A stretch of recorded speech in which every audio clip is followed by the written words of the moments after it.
securities is going to be, that liability is going to be placed on the person who sells it, right? Assuming they have knowledge or no knowledge, right? The issue though is, and we don't know this because it hasn't been tried, is what duty does the entity issuing the tokens in the first instance have to ensure there is not a secondary market, right? So if you are complacent in allowing others to drum up a secondary market, are you by default then taking part in that secondary sale, right? Because you think of normal equities in the US, it's really hard to spin up a secondary market, right? So this isn't an issue where it is in the digital asset space. So, you know, are you per se liable for secondary sales? No. But could you reasonably be? Absolutely. Yes. And that's the case of BitMEX. Again, they were negligent. And you know what happened.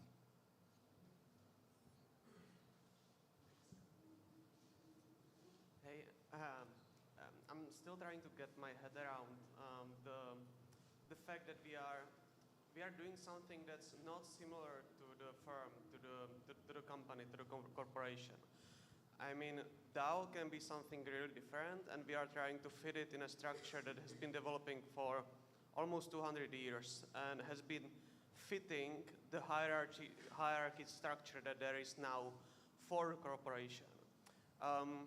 You mentioned the NFT DAOs. NFT DAO does not need to be for pursuing profit. It can be like, I just want to be a member of a club. There are many reasons why we can have a DAO. Profit is definitely one of them, but it might not be for all of them. Wouldn't it make more sense to try to change the narrative a bit for the regulators as well, so that they don't see us all as, I don't know, next decentralized Facebooks or stuff like that, but really as a club of people who want to be together to pursuing a common goal, not necessarily a profit, and to be organized more like or regulated more like clubs, which can also have a limited liability and not as a corporation. Absolutely, that's the idea. And your comment is very good of one of our ideas or proposals. Give us 1% of your wealth to another DAO who will lobby on behalf of the DAOs and promise to pump the price of the tokens more than 1%. It's a good return of an investment, and this is something we can always ask companies doing lobbying, like pharmaceutical, oil-related companies, about the return on investment on lobbying, how much they make against how much they spend in lobbying. It's super important, or else we will be taking the rule or the decisions or the orders for somebody who doesn't care. You want to say? Yeah, I mean, this is where I push back a little bit and just say, like, look, the way most DAOs are structured, they look like corporations, right? You know, you got your board, you got your officers that really run the day-to-day, and then you got your passive shareholders who just care about the price appreciating, right? And if it doesn't, they just get pissed off and they yell at you like activist shareholders.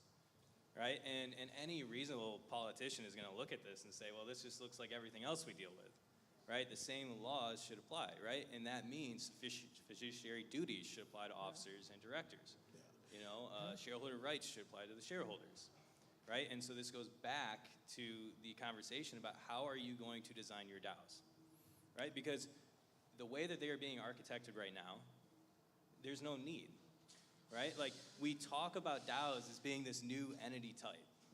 Yeah, we don't, and I understand there are inherent technical constraints right now, but we talk about DAOs being this new entity, yet we design and operate them in the same way. And there's multiple factors, I think, as to why, right? Like, one is just incentivizing human behavior in that you coordinate in a distributed fashion is extremely difficult to do. I mean, you go onto Realms and you look at what is the participation rate in these DAOs. It is just egregious how bad it is, right? And that makes you wonder, do people really care, right? And for the regulator, it will be, it barks like a dog, it looks like a dog, it moves the tail like a dog, it should be a dog. Unless it's a small dog, then it's a cat. find anyone They out there. will not take a much more deep. We have to tell them. Yeah, but I think we can tell them, but we have to show them, right? Like we ourselves have to care. We ourselves have to take the initiatives. We ourselves have to lead the change, right? And if we don't, then it's just going to be status quo. I mean, that's what happened to the internet, right? They say history repeats itself, and we need to be careful about that. The internet was designed with libertarian ideals. It was designed to empower people. It was designed to reimagine the economic structures that guide our society, right? To reimagine the redistribution of wealth, of economic systems, of governance, and yet we became complacent, right? We no longer took an active role, and we are very fortunate to have people in this industry who are leading the charge, right? That are sacrificing so much to make this happen. It falls on the rest of us to follow suit, right? To ensure that these DAOs live in their true spirit, right? That we truly show people what DAOs are. And if we do that, then to your point, we show that they are a new entity type. But until we do that, and we are not doing that well right now, they're just going to be like everything else. It's going to be the same rules, the same laws, the same structures. And we're going to have an ominous conversation with ourselves and say, is this okay? Right? Because you still get some benefits from a centralized DAO, right? Faster transactions, lower costs, immutability, transparency. Like, is that enough? Is that what we care about? Just making money, doing it well? I mean, don't get me wrong. I mean, I'm capitalistic. But I also like to be idealistic. And I think that's something that we got to talk about. Thanks. So I got a bit of a long-winded question. So the DAO that I work for, it kind of exists in between a service DAO and an NFT DAO. We're trying to register as a nonprofit. We're currently registered as a DAO LLC. The path to that is pretty much, our lawyer says we have to incorporate first or de-incorporate the LLC, dissolve it, then reincorporate it as an LLC, and then move over to an S-Corp, and then apply for nonprofit.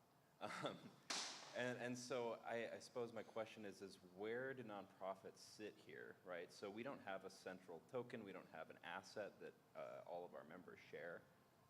We remint NFTs, and then those NFTs go off and create their own sub-DAOs.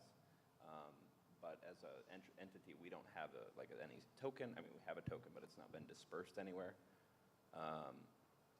And our board members are essentially like service providers.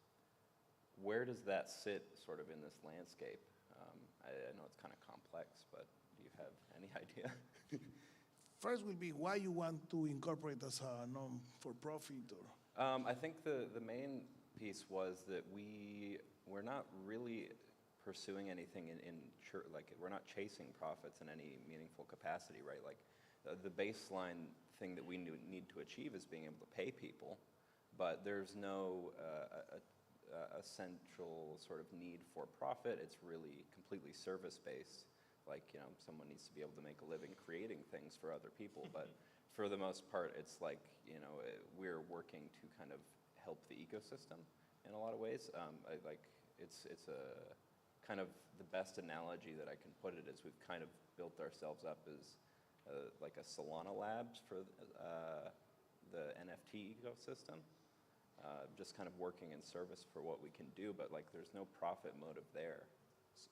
So in the US, there's an entity structure that's not well known, but there's been some recent research on it, and it's called a Unincorporated Nonprofit Association. Yeah, okay, yeah. A16Z, that paper. Yeah, that paper, right? It's fascinating. And for those that don't know, essentially the argument is you can design a DAO to be not-for-profit, and not-for-profit in the sense of like IRS, but in the sense of what are you actually doing. And I think this leads to an interesting conversation around DAO structures, right? And I think you see a couple DAOs in the space actually starting to do this just inherently, not because of this. Yeah. Coming back to You know, the idea is you incorporate the DAO itself, you wrap the DAO in this unincorporated nonprofit association, and you create an ecosystem around that DAO, which can be for profit. Right. Right? no one's really done it yet except for one DAO. Yeah. Friends and family. Oh, that's another option. Sounds good, doesn't it? Yeah. We will just finish the questions on this subject and we can pass into the presentation of the other one. Yeah, so I mean, I think that's an interesting structure. Some of my clients are actually reincorporating into that. Just because the ethos is not to generate a profit. I mean, there's still money to be made, but you know, I think that will be an interesting thing. Yeah, cool. That's what I've been advocating for like the last 6 months, but we've had to go through all the existing structures, apparently, like just as a process. Yeah, I mean, yeah. you look at like, you know, Grape, and Yeah. hopefully I don't mischaracterize, otherwise Dean might come up here. It's interesting what Grape does, right? Like to me, Grape is like a social innovation DAO. I mean, everything Grape does is to benefit the ecosystem. It's to make history, right? Yes, do they make revenue? Of course. But is that their motive? Absolutely not, right? And so Grape, for instance, is creating this ecosystem within Solana that promotes this innovation. And they, for example, are kind of they're a good example of what an unincorporated nonprofit association would look like. Grape Protocol, the DAO, is just a coordination, right? And it supports the development of this larger ecosystem. So I think, like, to answer your question, I think Grape is a good example of what that looks like. All right, cool. Thank you. Thank you. I think you characterized this perfectly. But I had a question because this is very recent and we haven't discussed this. So I've been fascinated with this idea of like DAO defense, where DAOs can attack other DAOs or people can attack DAOs based on treasury size and maybe market cap of the token. So a good example is that, you know, they're not here. They were invited. Solana Sale, for example, if somebody checks out on Realms, you can see that their treasury amount is greater than their market cap. And their proposal threshold is something like, I don't know, 10,000 USD, and their treasury amount's about $500,000 or like 700,000. So for 10K, somebody could hypothetically at least open the proposal, and then they don't have a council token. So they can't stop it either. Like now, you know, I'm gonna see the price of sale going up or something. But the game theory is interesting in it because the attacker, if the attacker starts the attack before anybody on their side is like building up defense, the moment they start buying or trying to assemble a defense, they can now sell at a profit, and they can be staked until the last minute on their side of the vote, or even better, they could maliciously be voting against their proposal and then at the last minute switch their vote. Anyway, so I've been thinking about this a lot, and we wanted to test out this attack on Grape. So we, you know, got on call, I explained what I've seen, and you know, I know that our treasury is gonna be, you know, approaching market cap soon. So I said, guys, you know, this is the situation. One, how do you think we should handle these? We do have a council token, which allows, you know, me and a few other individuals to stop something like this. So one, it's like, okay, how would we stop it? And now there's a new veto, which we need to test out. I've never used the veto. So first, you know, we brought this up, and the way to counteract an attack would be we have to make a new governance and move the assets before the proposal goes through. And what was very fascinating is I started explaining that we're going through this evaluation process because we want to destroy our council tokens. The amount of pushback I started getting from the rest of the DAO, it was, you know, unheard of. Like I could never have expected that the other members would say, no, you can't get rid of your council token. We need this just in case. You know, what if this goes wrong? What if that goes wrong? Is there anything, like, I don't know what my question is, but I feel like you understand what my question is. And I have a question to your question. Awesome. Okay, I'll stop here. Is your community thinking of a nanny someone, nanny state, nanny father, nanny, somebody who's really taking care of them? Because maybe the problem here is apathy and really something that is embedded in the problem's democracy in general, and that we have today. Yeah. So maybe it's just But- inertia. But like, what, you know, will a judge ask me that? Will like, you know, is it a nanny state? I'll be like, yeah, okay, it's a nanny state. No, there is a fundamental problem, and we're here to educate everybody. Yeah. But I from, agree, from, yeah, from for like a legal practical. discussion here, right, where it's like, look, a road towards decentralization, right now, whatever amount of centralization exists, if those actors are doing the steps and then, you know, the rest of the community is voting, like, is any of this part of the discussion? Is it relevant? Is there such an idea around intent to decentralize, and, you know, or is this all theater, you know? Yeah, I don't think you can decentralize with council tokens, like first and foremost, right? I mean, I just don't think that's possible. But I mean, there's a couple things. One is like, all right, do you just start coding in red pills, right? You know, poison pills, I should say, right? And that you just redilute the token, right, to overcome any kind of like aggressive tender or hostile takeover. But I mean, I think like, not to go on a tangent, but I just want to make very clear, when we talk about sufficiently decentralized, that is just a securities law principle, Yeah. right? That's it. That is what it's limited to.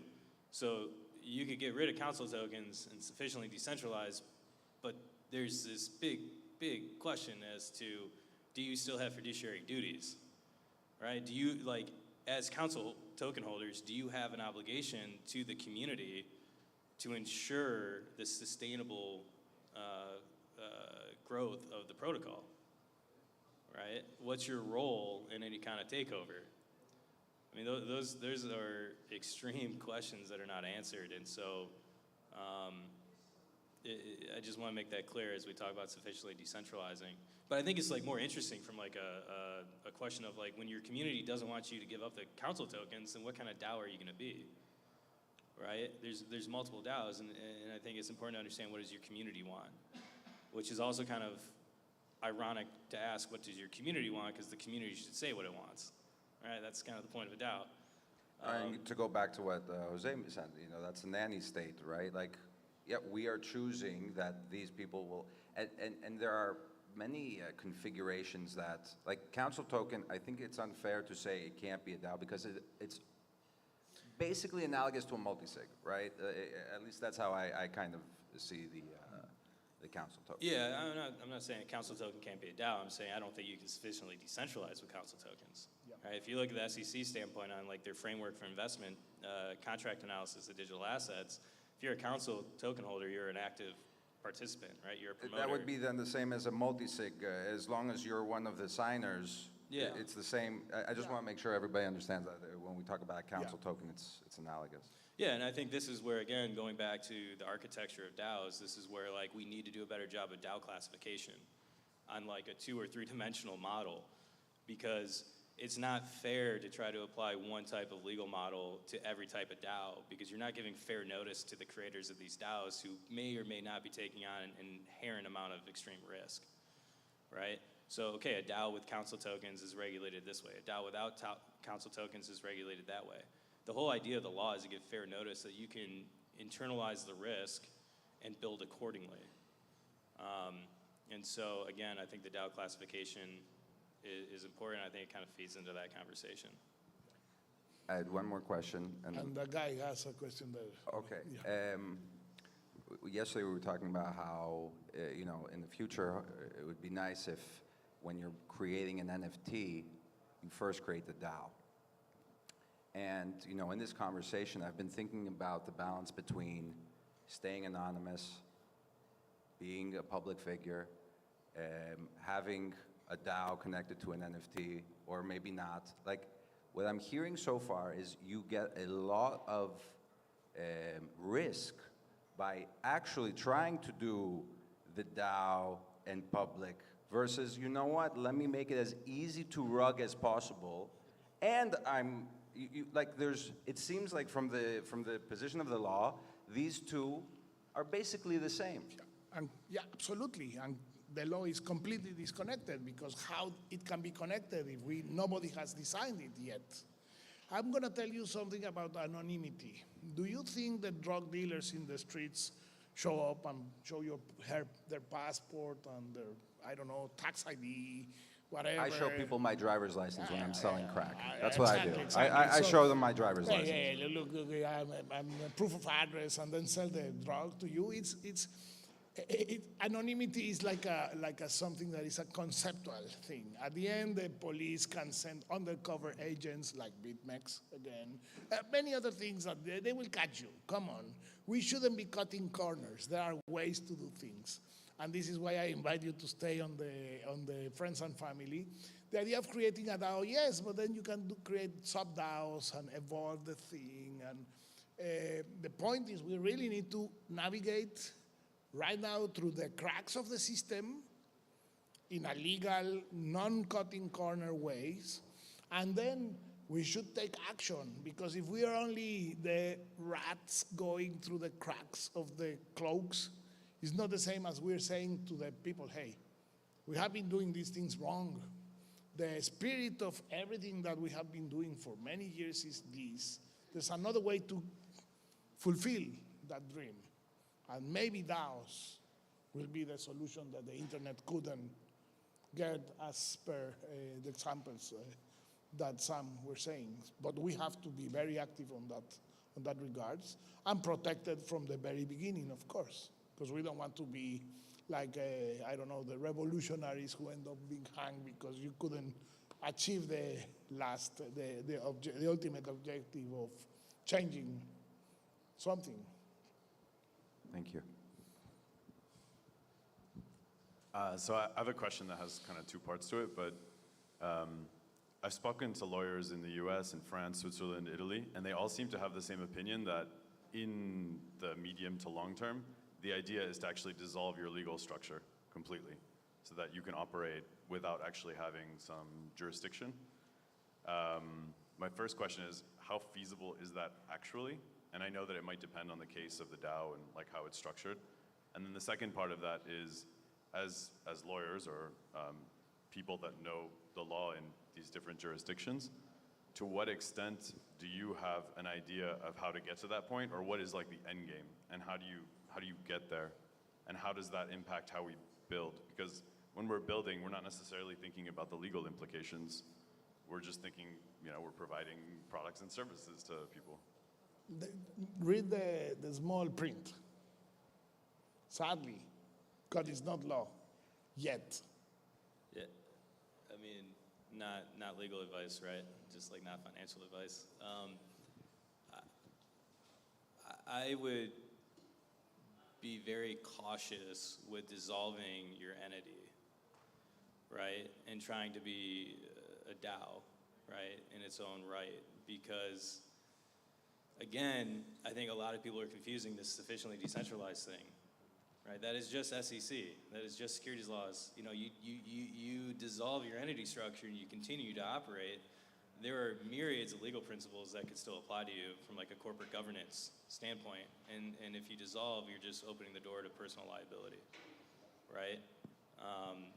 Unless you want to be the first person to try that in court, I would be very cautious. Which is the only legal advice we can say. I think what you do though is you take like a first principles approach, right? As you design your DAO.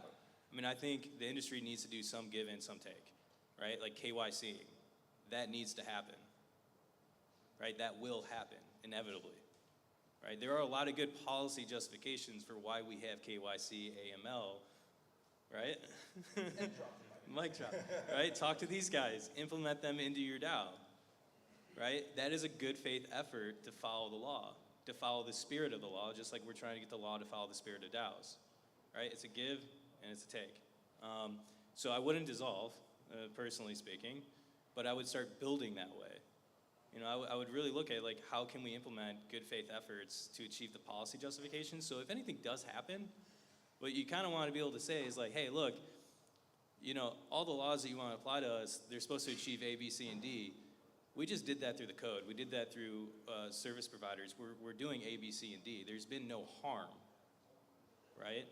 And maybe best case scenario, regulators look at what you're doing, they say, well, hey, we actually like how you're doing this.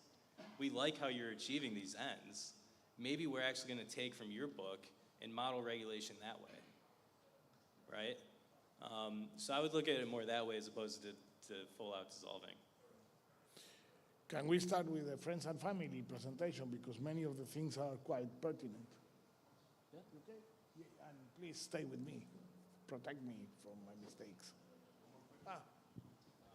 This is probably pretty quick, but so would you say that currently, in regards to SEC law, that representative democracy and so is kind of at odds with sufficient decentralization? No. Because there's an element in the middle. Not everybody cares. Not everybody goes and votes. Not everybody really exercises their rights, given rights.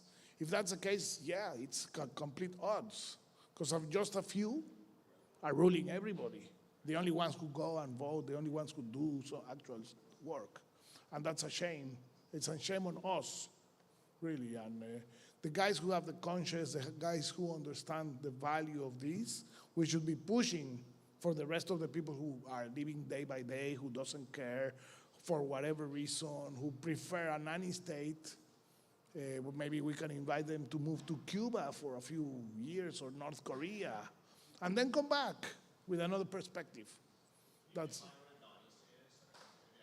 nanny state that you delegate it to the dictator. Hey, you give me social benefits, you give me this, I do this, and I'm fine. I don't think anymore. It's like really quitting on thinking. So, well, this is the other presentation. We created a DAO called Friends and Family DAO. It's legally incorporated. It's a membership organization. It's like an association, like a club that we are mentioning all the time. There's an issue with investment club if we go back to SEC rules, etc. We were trying to just do some things. In the USA, the problem of the investment clubs are that they are limited to 100 members or 99 members. This specific case doesn't have any limits. It's not more different than setting up a golf club and people contributing to have the grass green.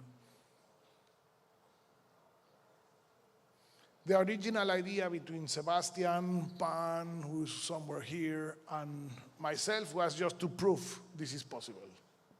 That's testing the limits. Hey, let's set up a DAO to see if we can set up a DAO.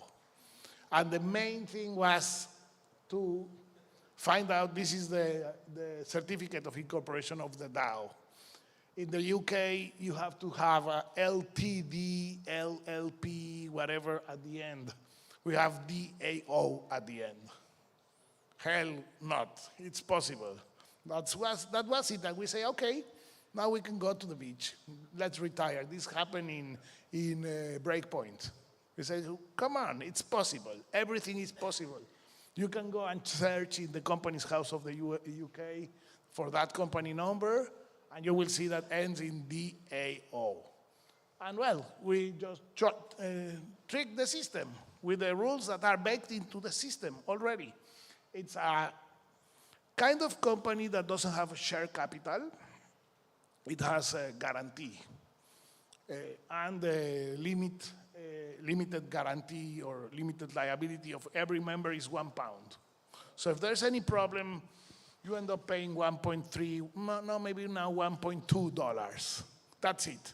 That's the maximum liability. And if somebody wants to deal with a DAO, and the DAO has 100 members, just to say, because maybe 1,000 members, that person will know that anything above $1,200 approximately, the DAO is not gonna be able to make for. So it's a two-way situation. And there is certain tricks in the law that allowed us to ask for an exemption or extension, exception of the word limited. So the name of the company can be, I don't know, National Geographic, or I don't know, British Airways. Doesn't need to be LTD, PLC. We applied for the extension. So the real name is Friends and Family DAO, like DAO being, I don't know, Marks and Spencer's, DAO will be Spencer's. That's it. We achieve our original objective, and then we say, well, we can use this time we spent in doing more good than just proving it is possible. And, well, the essence is we're not pulling anything. We're not pulling resources to do anything. We're just proving that we know each other. The members are members of a club. Because of that, they know each other, which is, I hope Solana liked the idea. It's the proof of history, our history. We are already members of a club. And we restrict by having this wallet garden, having this group or a cartel. We can trade things in cartels. I'm not going to say just the Medellin cartel. We can say the OPEC is another cartel. We can trade things between the members because we are already identified to each other. We are already KYC'd. The way we do with Max, we go have dinner and we know our members in the Mango. It's not that we don't ask for the passport. We know our members even more. We know what they like, what kind of food they eat, what they talk, what traumas they have. It's a deeper KYC. It is an investment of money because everybody has to put £1 in a common enterprise, but without any expectation of profit. And as a matter of fact, now we say, you have the liability, but there's no consideration. We're not going to be selling the token. So there is not a commercial transaction. It's just an invitation to be part of the club. And that's it. Why this is important? Because the fucking gringos say something called how we test. Again, we can go further than only securities laws, but we're really trying to avoid securities. Because given our very good friend Gary Gensler understanding everything as a security, if he wins, everything will be a security. Even if I shake the hand of Dean, hey, you need a license to shake the hand of this guy. Come on, there's a limit of that. And here we say, well, we're doing nothing. We're just doing a wrapper because we're operating at a different level.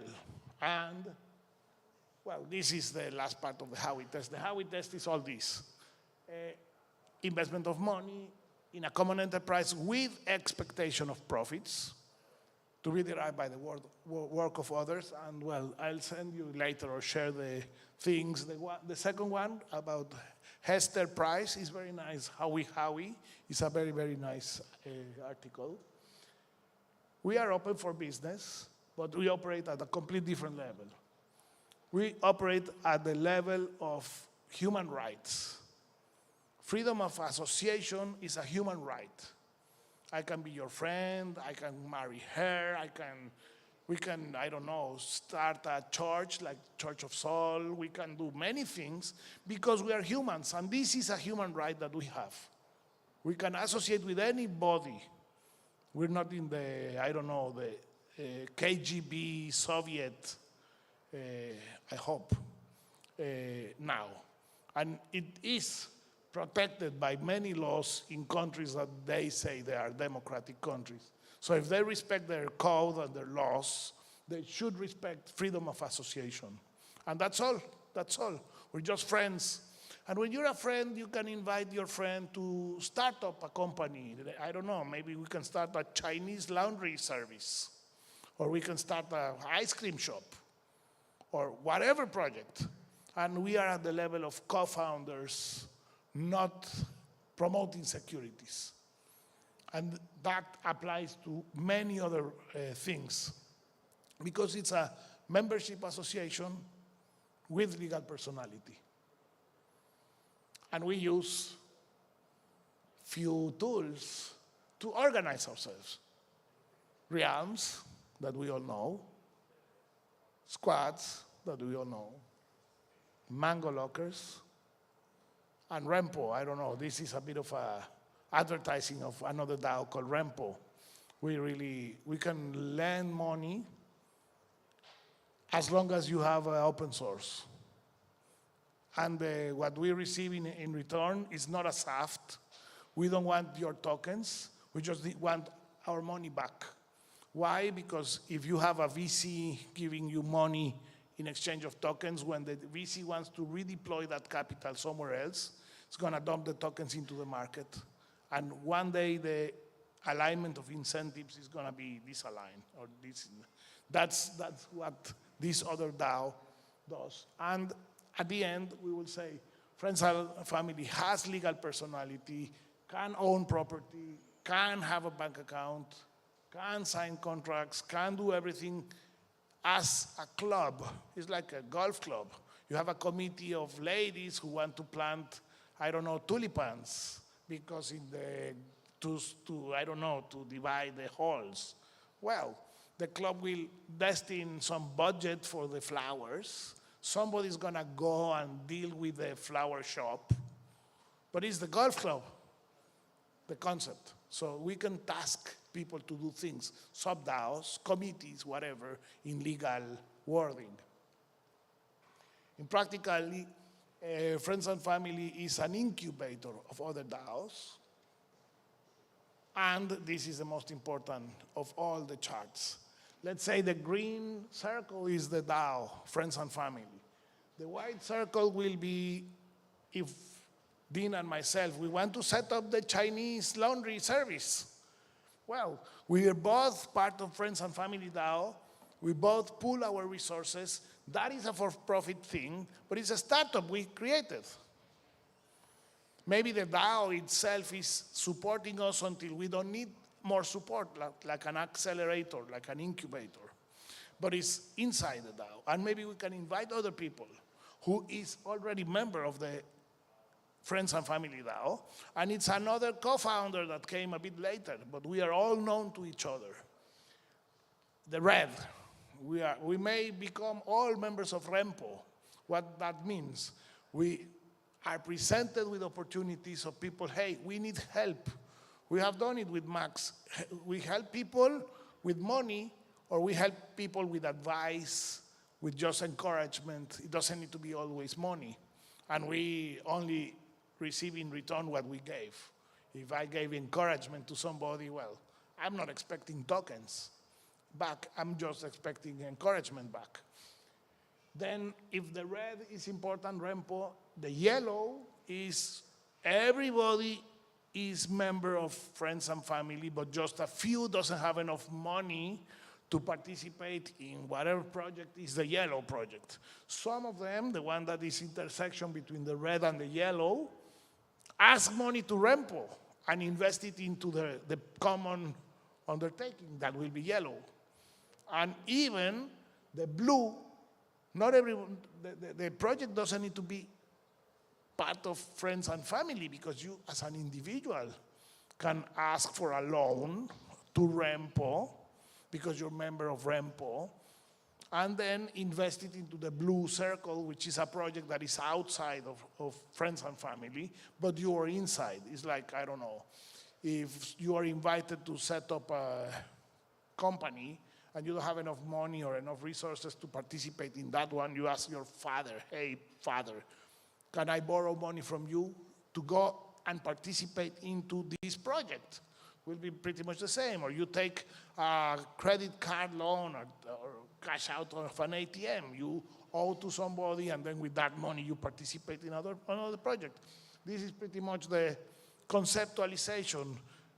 The green circle from Friends and Family is just a wrapper for everybody to feel this idea of proof of history that you are already covered by something that will act to help you, and is for free. Because of that, it's not a commercial transaction. And maybe you have some questions. Or everybody, please. I expect grilling. Okay, 2 questions. When the DAO is organized, there's a social capital of £1,000 from each member? No, £1. £1 per member, but 1,000 members would be like £1,000 Yeah. of social capital. How does the DAO then raise more capital than its social capital? No, because the DAO does nothing. Why the DAO will need things? To pay for the salaries of ourselves, we're donating our salaries. This DAO is just the wrapper. Where does the capital come to invest in all these other projects then? Personal. If we go back, the members of Rempo put the money in Rempo, the reds. And that capital is the one lent. But we are not a bank because we're friends. Imagine she has a problem and we all together say, let's kick in and contribute to whatever problem she has. Or she wants to set up a company. Hey, let's help her. Let's ape into her company. And at that level, we can ask her for shares of that company. And it doesn't matter because we are friends. We're really supporting her. We can lend money. We can participate in the SAFT if we want. But it's inside the wallet circle, the green circle, which is like an investment club, but not limited to 100. If it was an IDO, you would say that every person participating in the IDO needs to hold the... Yes, and that's the point of KYC. Before anything, you're KYC'd in the green circle, and then you go to the IDO. You don't need much more. I think just to clarify too, you know, when Jose is describing Friends and Family DAO, that is UK law, Yeah, right? I'll leave continue. I don't think this approach would work under U.S. jurisdiction because the U.S. you know has a test for everything. You know, the Reeves test is used to define when a note is a security, and if it looks like a commercial activity, it doesn't matter how the form is, it's the economic realities that are occurring. And so I think this, to Jose's point, is a UK structure that perhaps maybe the US can look at. But right now, I just would keep that in mind as to Yes. this is jurisdictionally based. And I agree 100%. It's more than the Howey test. But again, if we go back or lower to the co-founding, maybe a way to avoid the risk test will be acting early. Because I can set up a company with you as an American citizen, and me as a Mexican or a French, whatever. That is not a security. Yeah, well, it's my comment. Well, yeah, I mean, again, argue. You know, U.S. courts, they don't look to what the form is. You know, you can call something a stock, but if the economic realities, the underlying substance does not make it a stock, it's not a security. You could call something not a stock, and if it looks like a stock, it is a stock. Therefore, it's a security. And the idea of friends and family, I think within an intimate circle, I think that's the way it would be approached, is are you intimately tied together, such as this looks like a non-commercial activity, then sure, the form matches the substance. But you just have to be careful not to get confused there. Absolutely. The economic realities always control at the end of the day. Yeah, that's very good precision. And that's why we are close and we're gonna be very active doing all this stuff. Continue. So your membership is permanent when you join? Absolutely. You can't transfer your membership? No way. That's why it's free. Okay.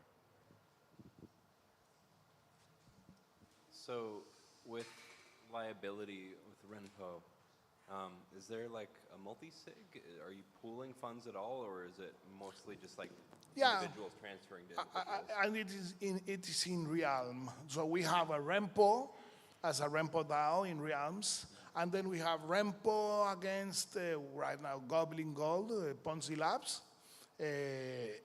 loan, and we will have others. And not every member of Rempo participated in the loan of this specific realm that is there, and not every member is has any obligation. But if you're not into that friends and family and then into Rempo, you cannot even participate, even if you want. We're really keeping this tight relationship, not cutting any corner, just to make sure that we are really together. The arguing, the negotiation of the terms and conditions, we all were involved all the time. More questions?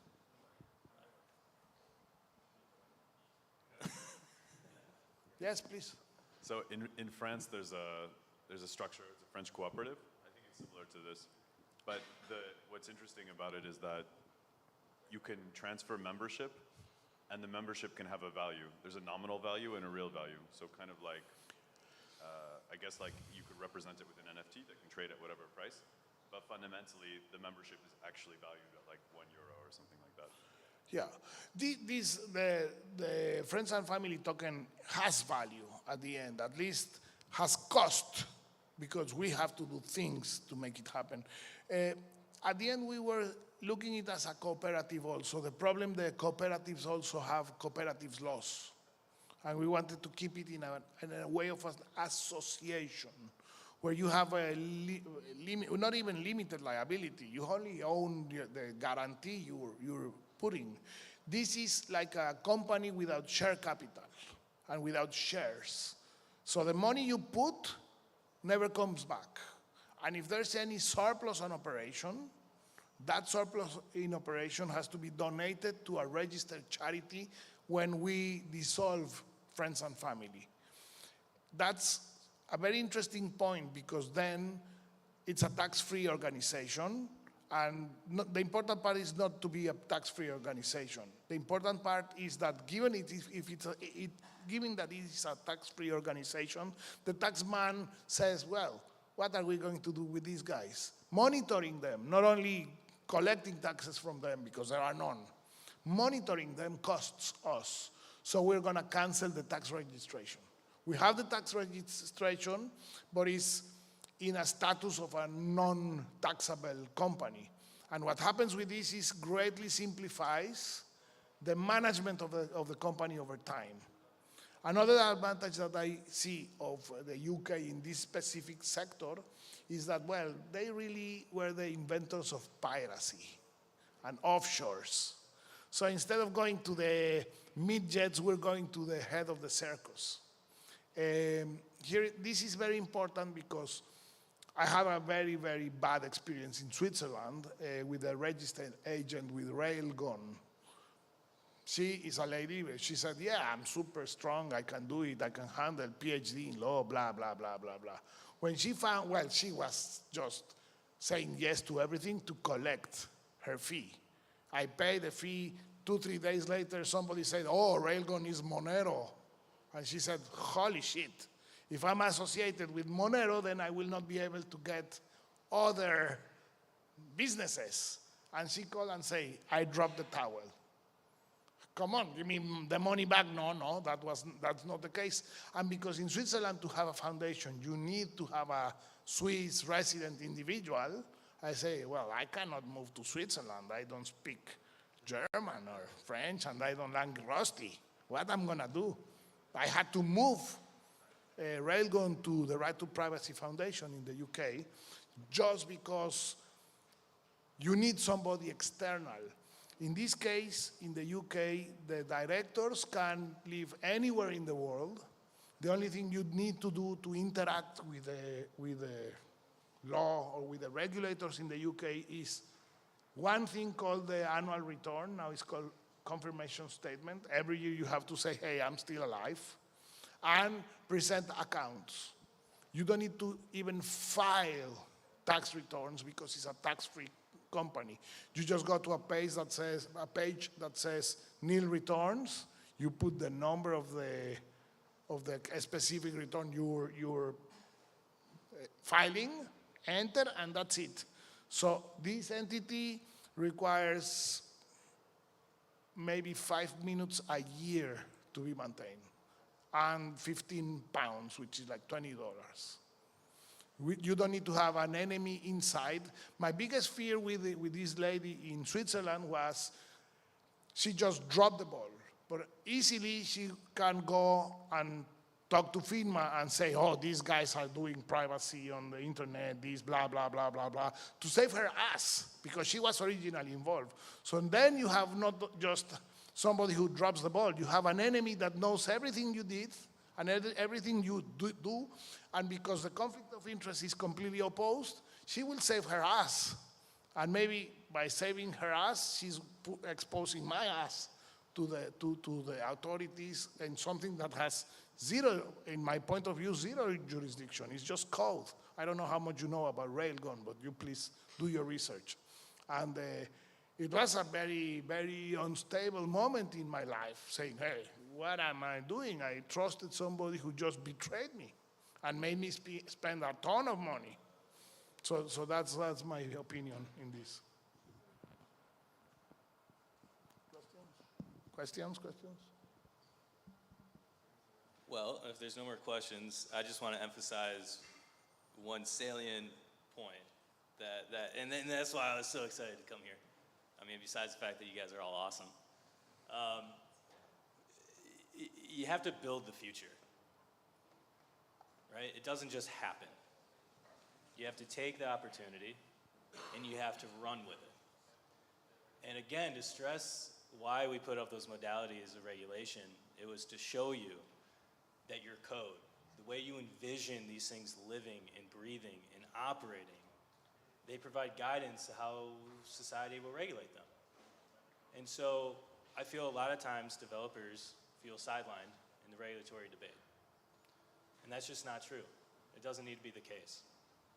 Imagine the possible, imagine what's possible and build it.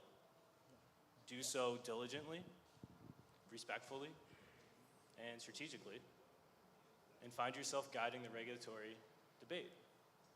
DAOs are still being defined. They're still being understood. And the people who should define what DAOs are going to be are the ones building them and living in them, not those trying to regulate them from afar. And your power to construct something reasonable is unmatched. So, my plea is to take the time here in this forum that Grape and others have so kindly put together and work together in deciding what the future is going to look like, how we want it to look, and how we're going to shape it. And let the regulation come from that. That's what I leave.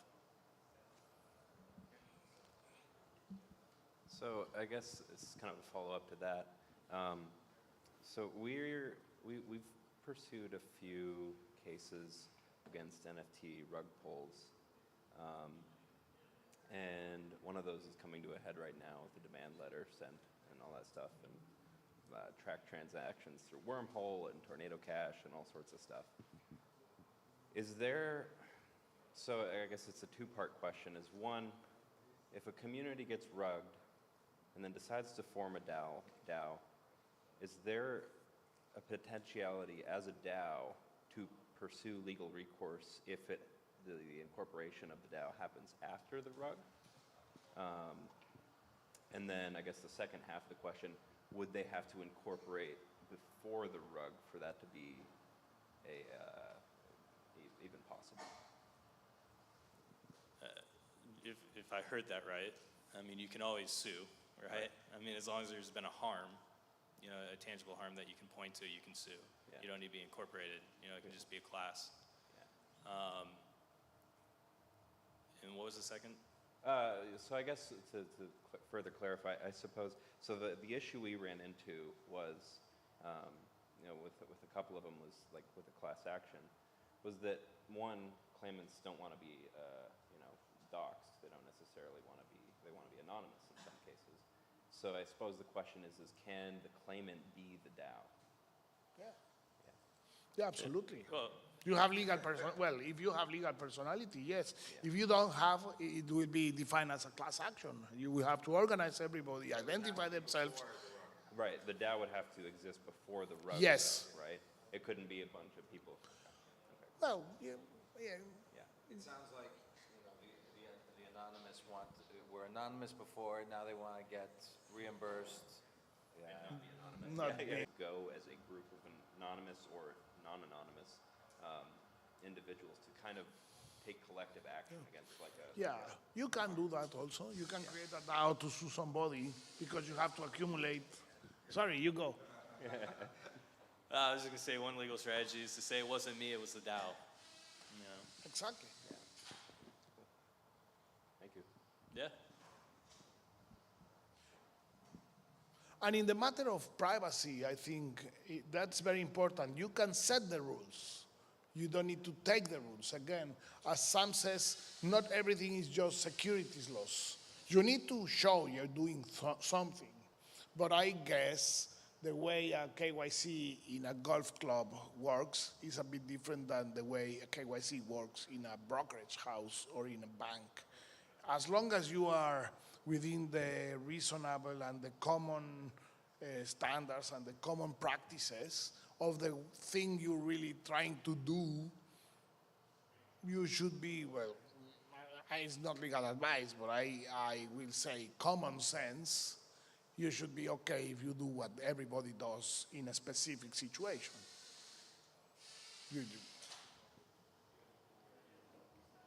Well, what better time for lunch than after a thrilling, provocative conversation on how not to go to jail?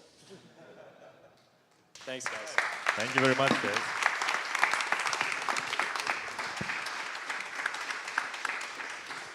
Thank you very much. Lunch is about to be served. Next panel talk is at 2 with Jet Protocol. Thank you. Thank you.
be on the panel? Will you be on the panel?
I told them they didn't listen to me.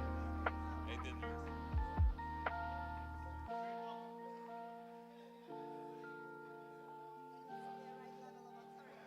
Yes, always.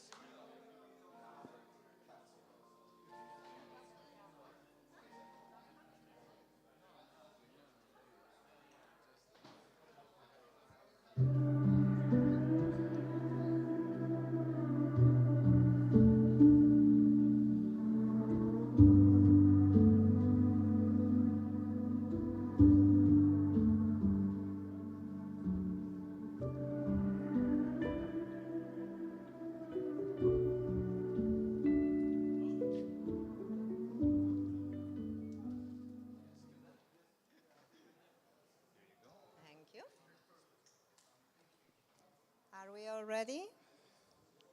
No more back conversations? All right. Hi, everyone. So probably most of you actually don't know me because I'm relatively new in the Solana eco space. I'm Dante, or that's how you would know me, core contributor for Jet and also DAO advisor. And basically today what I would like to talk about and walk you through a little bit is Jet's, there we go, yeah. Jet's journey through a DAO. So if we look at the actual flight plan, let's say, it's pretty much the same as building the DAO. So we have the booking phase where you basically need to get to know what your destination is. So we're going to speak a little bit of what is a DAO. It's quite a open topic when it comes, an open definition when it comes to the space. Then how do we bootstrap a DAO from the very beginning? What would be the main operating system of the DAO, so the governance? Then the scaling and the challenges that we've seen in Jet, that we also have seen in other protocols, lessons learned from there. I'm going to give you a bit of an overview how Jet is managing this, and then open up for questions to the group. By the way, during the presentation, if anyone wants to ask a question, also just feel free to interrupt me. No need to wait for the end. So what is a DAO, right? That's, I think we've had a couple of conversations today already on what kind of DAOs there are, what do we mean by a DAO. Is a DAO just a multi-sig governance platform? Is a DAO something more? We have NFTs DAO, we've got, let's say, DAOs with governance. This is something that, again, is a very, very open topic when it comes to, I think, all the blockchains. So if we actually look at what DAO is, just from the technical standpoint, decentralized autonomous organization, right? So what is decentralized? Very open as well, but in general, no person to go to, a lot of teams that are without any potentially legal entity or without any centralized government, at least, governed by a protocol. When it's autonomous, We've got teams that are working, everyone pretty much on what they want to work and how they want to work it. Nobody is forcing them to do anything. The decisions are independent. If there are token holders, they're usually mandating anything, but we cannot forget that it's an organization as well, right? So as we've heard today in the morning as well, a DAO needs to, let's say, put together like-minded people that at least are going in the same direction and working together towards the same goal. So if we actually sum it up, a DAO would be a structure that supports three main pillars, and that decentralized work, decentralized capital, and workforce. So what we do, how we pay for it, and basically who does the job. But I think the most important thing to actually remember about the DAOs, and that's a tribute to our legal counsel, it's a process. I mean, DAO is not black or white. It's a spectrum, it's a process, it's a process, it's a process. So we cannot say that A is a DAO, B is not a DAO because of X, Y, Z. It usually goes across different stages and different maturity levels. So, bootstrapping a DAO. Usually when you start, this is more or less how your DAO looks like. So you have a core team, which is quite strong. That core team has an idea, has a vision. They are working on a product, on a protocol, trying to find this product market fit to actually establish themselves. You have somehow community over there starting to get engaged, starting to build, interacting with the core teams, token holders hanging out there if there are any, having a look into what's going on and whether they are going to be involved more in the coming days or weeks or months, most probably. And then the funds and the treasury usually comes from the core team. Let's say it's under the management of the core team, comes with the investors, comes with the initial coin offering, whatever we've got there, but it's pretty centralized. So a lot of, not everyone, but a lot of projects actually start there, let's say, when we talk about a DAO. If we look at Jet, that's basically their main infrastructure. So they also started, or we started with the suite of DeFi products and services. So for those of you that don't know, Jet is a lending and borrowing platform. Started with the basic, let's say, lending and borrowing products. About to launch the V2, quite exciting stuff, so stay tuned for that, for the fixed interest products. But that was the first, let's say, push. So to build the protocol, to make it run, and to actually push it down the DAO road. Jet token is the other thing, and actually what Jet is doing is we are putting together the token and the tokenomics with the whole governance idea. So you need to stake your tokens in order to be able to vote. There was also an airdrop done not long back, like very recently, which was the idea to bring more people to Jet, to reward also those contributors that were working on the protocol and testing it, both mainnet and devnet, but also to bring the community to grow that governance space, let's say, to start with. And this legal and conceptual framework for the governance is actually on the very, very top of Jet and on the very top of their agenda to go towards the DAO, right? Towards decentralization. So if you look at DAO at scale, when we talk about the DAO that is based on the tokens, and you can see that in a lot of DAOs, if you look into Ethereum, for example, you've got probably one of the biggest ones is MakerDAO. What you have is the protocol stays there, everything is governed by the protocol. The treasury sits in the protocol, usually getting revenues from the users. But then you have a very, very strong community that actually makes proposals towards the protocol. So whatever change, whatever idea is out there, that comes from the community and it passes through the governance. So here the governance can mean a lot of things, can be structured in a lot of different ways. But the main idea is that everything is voted on-chain and the decisions are binding by the vote from the governance. And then you've got those independent units that are working towards hopefully the same goal, but they're being mandated from the governance as well. And whatever is being voted is being executed with the protocol. So the one thing that changes from the beginning, from bootstrapping to where the DAO is actually at scale, and that is quite hard to navigate around, is you might not have any more the vision that you started with. So the core team might find themselves with the idea that actually their idea is not there anymore because the DAO is a living organism. They do basically whatever the community thinks is best and whatever the token holders, whatever direction they go for. One of the big challenges then at scale is the sustainability. So how do we make this work without central authority, without people actually telling us what to do? And then, as I said, the centralized team, very, very hard to navigate around and very decentralized. So another challenge in there, and we'll have a look at it in a bit as well. So to actually make all of that happen, so go from bootstrapping to scaling, governance. Governance is pretty much what you would say an operating system. And it's not only of the DAO, so this is not something new. If we look at traditional organizations, what they have is always system of rules, practices, processes, how are those rules being enforced, how are things being done, how are decisions made. Like, it's nothing new. We see that in normal organizations, in the, let's say, normal world. And it's what the governance is trying to reproduce for the DAOs as well. A little bit of a guidance of how to navigate the decentralized world. So if you look at centralized organization, that's pretty clear. We've got that executive team on top that in the end is finally responsible for the decision.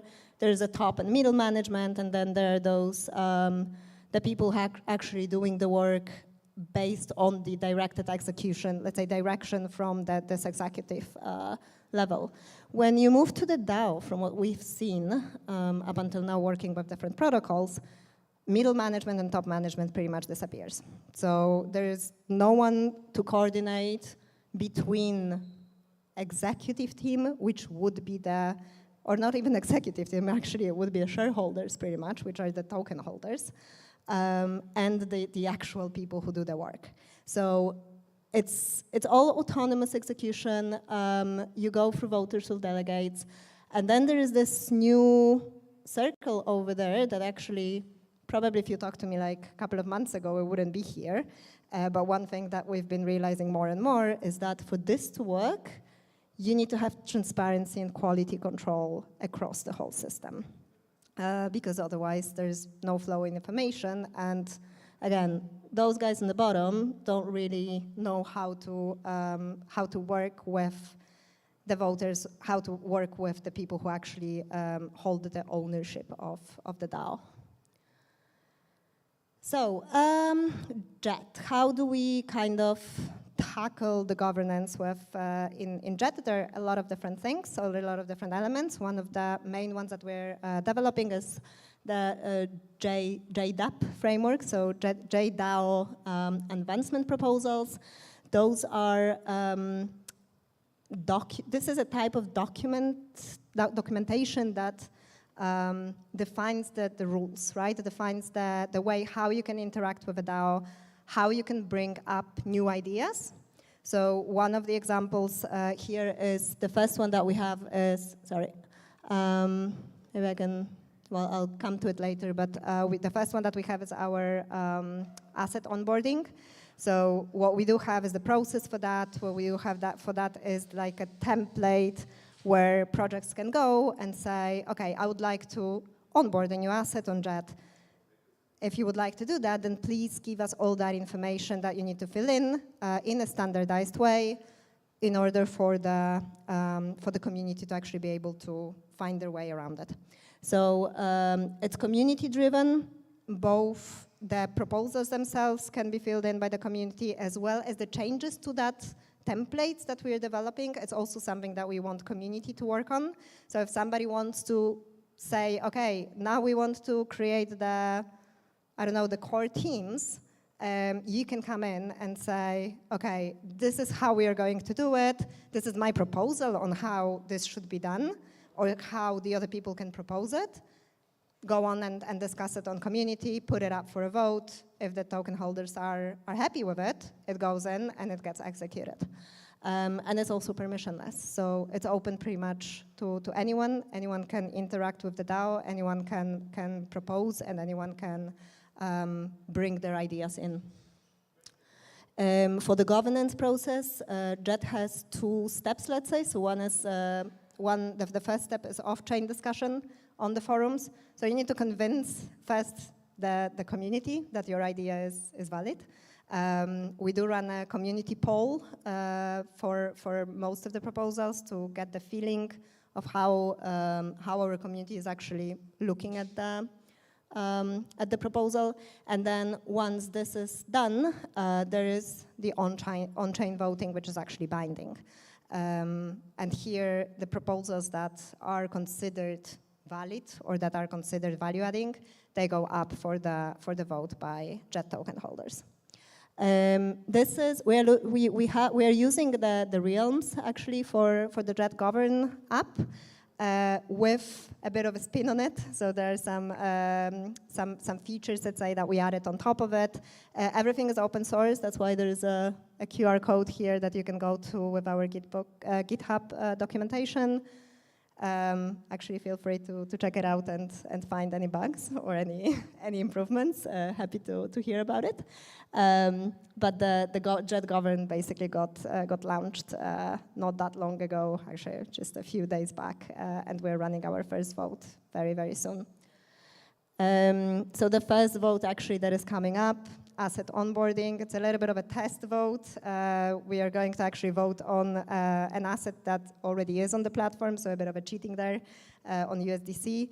But in preparation for that, what we did is we do have the whole onboarding guide, so how the process is actually going to look like for the voting, for the evaluation. We have the full process mapped out. Documentation, and everything that we're hearing quite often from our legal folks. The other thing that we have is we have the JDAP specifically for asset onboarding. This is again all posted on our forum as well and in our documentation. And what we added, which is maybe not very standard yet, for all the DAOs, or not very standard in general, is we have like an evaluation guideline. We call it specifically for collaterals codex, so collateral onboarding domain evaluation criteria. So we tell the community exactly how that their asset is going to be evaluated, like with which kind of criteria and what kind of levels do we expect the assets to meet or the projects to meet in order to be considered potential asset for JET. All right, and then finally, what are the challenges around DAO? I think we've heard quite a lot about it already from the speakers today and yesterday as well. Legal setup, first one. So coming back to the discussion from today in the morning, how do you manage within a DAO a liability? How do we make sure that people are not personally liable for their decisions? How do we make sure that they actually, that there is no financial repercussions for participating in the DAO? Taxes and accounting is something both for the DAO and for the individual contributors that is a big question mark as well. So, yes?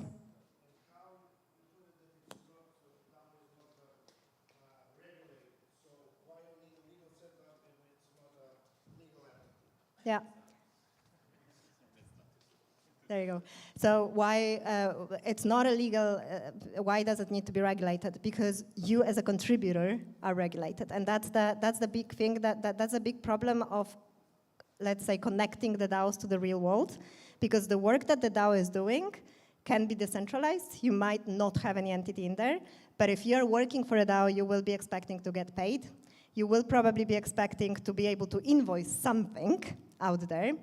And that's why actually a lot of that doesn't exist. Exactly. So usually what the different DAOs are approaching it in a different way. But for example, Jet, what they are doing right now, because we are still starting, there is an association set up in Switzerland, which is a legal wrapper for the DAO. It's a non-profit, no-brainer. That's the easiest, I think, solution out there.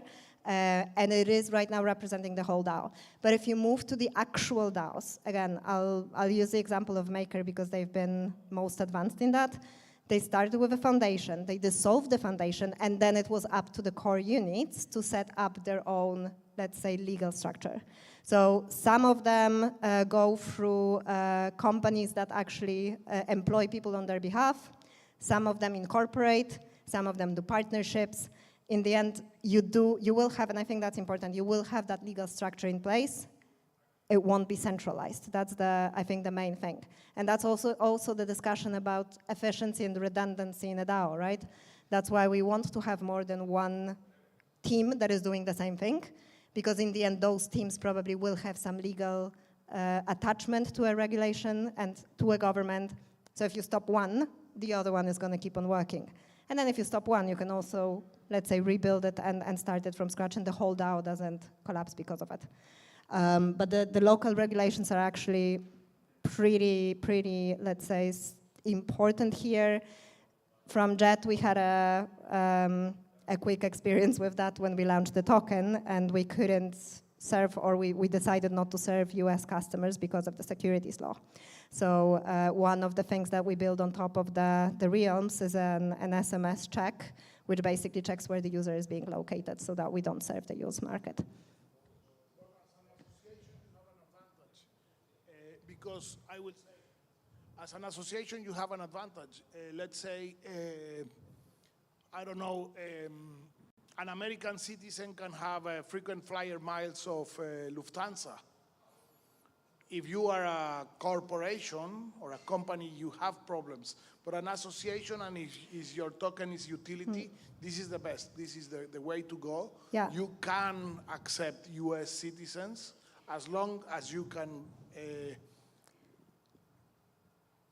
explain why the token is utility. You're doing it right, and the case is not in crypto. A simple example, as an American guy, maybe he has frequent flyer miles of Japan Airlines or Lufthansa, and that's exactly the same. Yeah, it was actually a discussion to see if we do risk that, because it's still a bit of a gray zone outside because it's all so new. We've got a really cool guy inside. Yeah, I'll connect him with you then, because I think he'll be more than happy to exchange the knowledge there. Sorry for stealing this one. Now go for it. Sorry for stealing time. Yeah.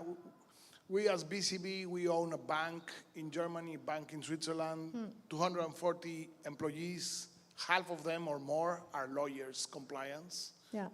But I agree, this is the way to go. Yeah, perfect. Yeah. I think it's in the end, it's a bit of a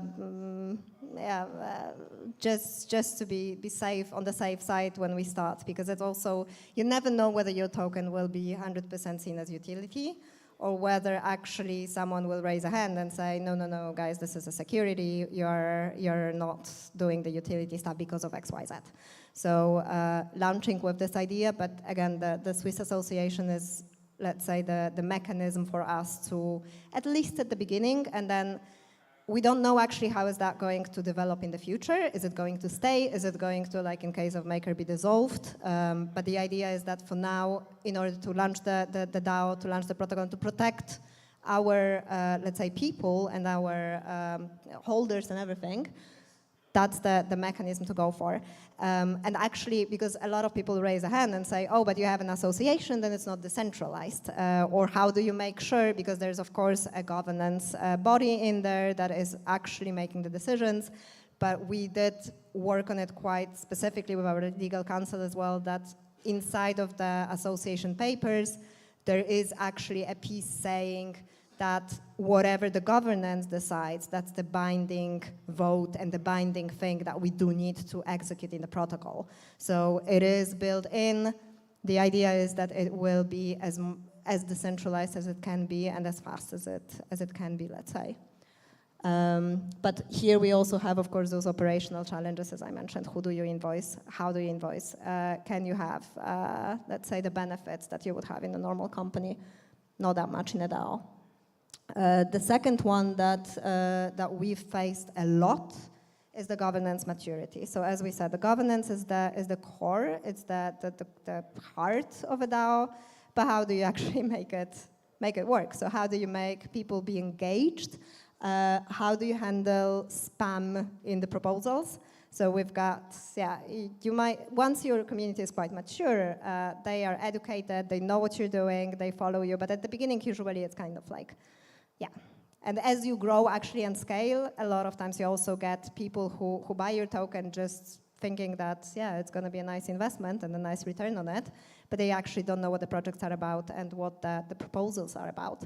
So here we have, with what Jet is doing, again, as a first step towards decentralization, we did put in place what we call a governance committee. So these are two Jet core members, and then for now, 2 people from outside of Jet, from the community, but thinking about actually growing it more. And the governance committee has a role of filtering and gatekeeping the proposals. So they are the ones doing first evaluation of everything that comes in, following, again, and that's why the codec that I talked about is super important, because following the criteria that are fully transparent to the community, so it's not that the governance committee can do whatever they want and then say, no, I don't like you guys, you're not going in. Fully transparent, but we do have those domain experts going through the proposal and making sure that this is actually healthy, this is moving the protocol in the right direction, and that we are not spamming the token holders with basically silly proposals that might actually be also potentially harmful or endangering the security of the whole protocol. So that's the one way to manage, let's say, this first piece, and then in the future, and also again we've seen that in most more advanced DAOs, you might opt for this delegate structure, where you delegate your votes to a group of people that are, let's say, or to a specific person that are more versed in the projects in the DAO, in the direction of the DAO. They collaborate in between each other in order to make sure that actually the votes are cast in the best possible way. Not the case of Jet yet. We don't have the maturity for it, but definitely something that will be on the radar for the future. Next one around growth. So how do you actually grow the whole DAO, the whole protocol with decentralized way? So here it's more, and it's coming back as well to this like, okay, core team versus independent teams, middle management versus nobody out there. How do you make sure that the direction is the same, that we're not losing the vision, that people just don't do whatever they feel like doing? How do we control that? How do we make sure that actually value is being contributed? And then typical questions: what do we do next? What challenge do we tackle? What direction should we take? So again, not yet something that Jet has in place, but grants are actually on our list for Q4 this year. Really good way to let people, let's say, go in and propose things and try to work on projects and on ideas without actually having to pass all of them through the vote, which is a bit more of a slower process.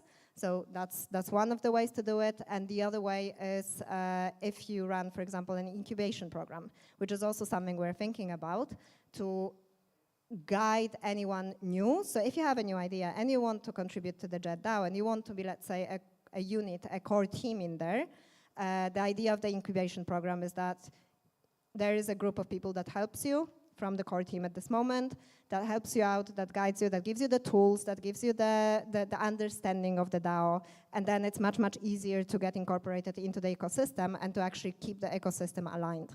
again, as you scale, the more you scale, the more people, the more teams, the more important this piece actually is, and the more helpful that incubation program could be. Money, another big one. How do you know how much you should charge a DAO? Or how do you know how much your work is actually worth? From the DAO perspective, do we know if a translator A is charging us $50 per hour and translator B 30, which one is the one that actually makes the right numbers? How do rewarding work? I know we have actually, I think we have another talk about this one. Very, very interesting as well for me to listen to.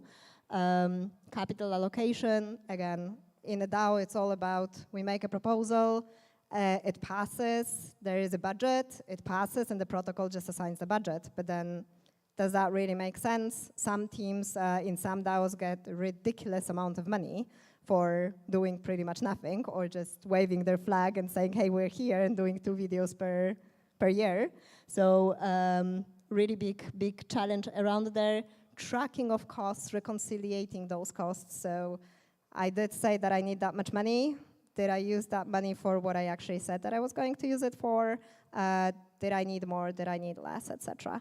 So here, one of the things that, and it's borrowing it from, unfortunately, the good old bad corporations, we're looking into the budgeting process. So actually set up a proper budgeting structure and framework where the teams and the contributors have a set of guidelines, let's say, of guiding principles, that they don't go all over the place pretty much with what they do, and that they also need to, in some way, report back. And that some way is also an open point of how do we do that, through dashboards, through some kind of more centralized, probably, and a little bit more, hopefully, automated way, tracking of all of that, all of those expenses.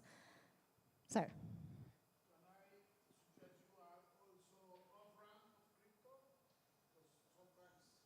Also, yeah, which is actually it's one of the things that that some DAOs, some teams do, that they work with. I think there's, for example, a company in the Philippines called Accountable, that they will invoice you in the crypto, and then they will pay to your contributors in whichever currency they would like. So it's one of the things that can be used. Yeah, Philippines. You can do anything in the Philippines. There you go. More open. I think more and more countries actually opening up for that, and it's yeah. And we're looking crypto like crypto, but we're looking actually some of the countries are now opening also their like tax benefits when you make your income in crypto. So I think more and more people actually might want to earn in stable coins, for example. Because when we talk about crypto, yeah, let's not forget that it's not only the highly volatile ones, but we do have stable coins for that purpose. Hopefully more stable than the Luna. And the last one, last but not least, performance. This is very much in the roadmap. On Jet, we're not there yet. The bigger DAOs are definitely there. Again, going back to Maker, one of the biggest struggle there. How do you make this whole big world of 300, 400, 500 people all over the world actually work together, collaborate and compete at the same time? And then when we talk about DAOs, it always comes up saying, no, but we're not going for efficiency. Like we don't want to be efficient, we want to be resilient, we want to be redundant. But we forget that efficiency is not only about duplicated work. It's also about wasting time, it's also about right communication, right distribution of information, knowledge sharing, etc. So that's the last, let's say, point that is coming our way in Jet. If anyone has already some kind of ideas of how to tackle that or is managing it right now, very happy to discuss and to get some input from anyone. But this is the one thing that we're not looking forward to, probably. Okay, So just to wrap up, keep an eye on Jet. I think we're doing quite cool stuff, to be honest, both from the perspective of the product. When it comes to the code library, everything is open source, as we said. So you can basically go through our Immunify bug bounty program, contribute, start to converse. Please get involved. I mean, you guys are awesome, so we need that powerhouse collaborating with us. Thank you. Thank you very much. Next up is Grape Protocol. Oh, and that's for me, thank you. No, that's for one of those guys. That's my water. Yeah.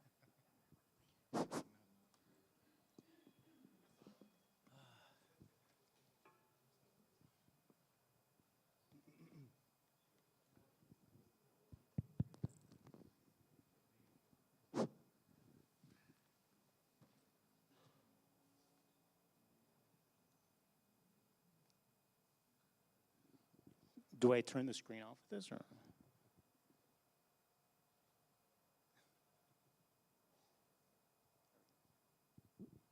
Hello, everyone. My name is Billy. I'm a core contributor at Grape. Can you hear me? A little over a year ago, we had the idea to start a tokenized community called Grape.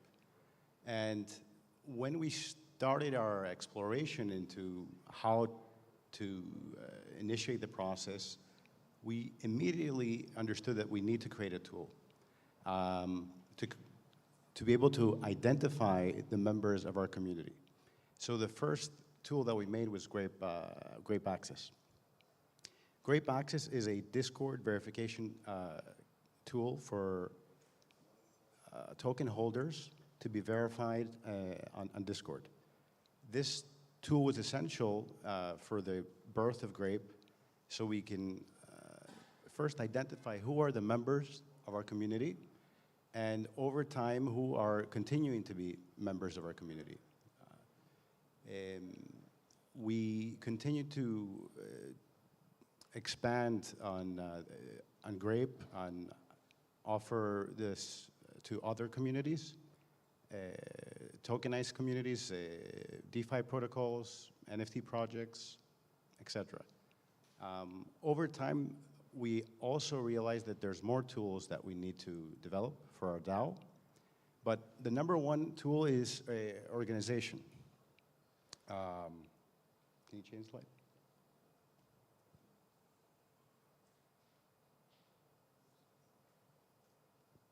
Sorry, the token is the tool we initially used to organize our community.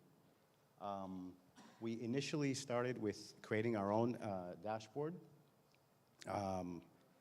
which was needed for our members to verify with our community. At the time, there wasn't a lot of documentation on how a lot of the things work, like how do you sign a message, how do you verify a message. The wallets did not support, even Ledger today doesn't support We were chewing signing. glass in early Solana terms. And until, the wallet adapter came in place, and Jordan Sexton had the epiphany to give us that. But Billy, I cut you off, sorry. So we constantly had to catch up with what everybody was doing at the Solana team with the wallet adapter, because things could break. So you need to update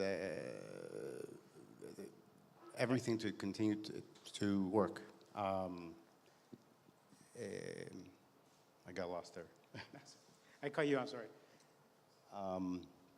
So we have a community where we have multiple areas of expertise.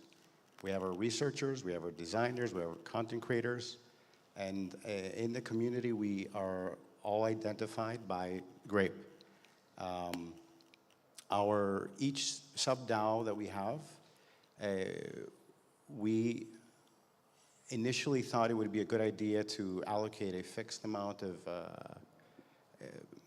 Grape to reward contributions in each sub-DAO.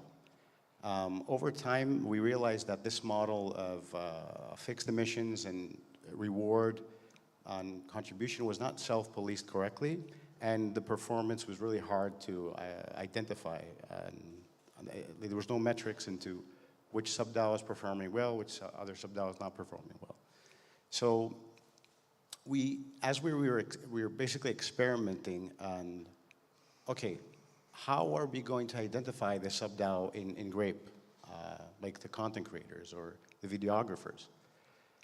We started contemplating as a DAO that maybe we should use an NFT.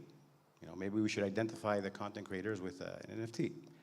But even though the NFT is an easy way to identify who that is in our DAO, because we're a tokenized community, it made more sense to explore what Strata Protocol introduced, which was creating tokens, other tokens based on the base token, which is Grape. So to better organize our community, we started creating multiple social tokens, like Dean's List, the Alpha token, etc. So each sub-DAO could be easily identified, and you could have the choice to be a part of it just by holding that sub-DAO token. We're still exploring exactly how, if the reward models and how that's going to work, but creating complete autonomy over each sub-DAO and let that sub-DAO decide what's important, what initiatives are important, is more directional, more focus, helps actually get things done. Because the number one complaint you have in a DAO is that the moment you introduce a lot of process, nothing gets done. So a lot of people, they will say that a DAO is not autonomous if it's centralized.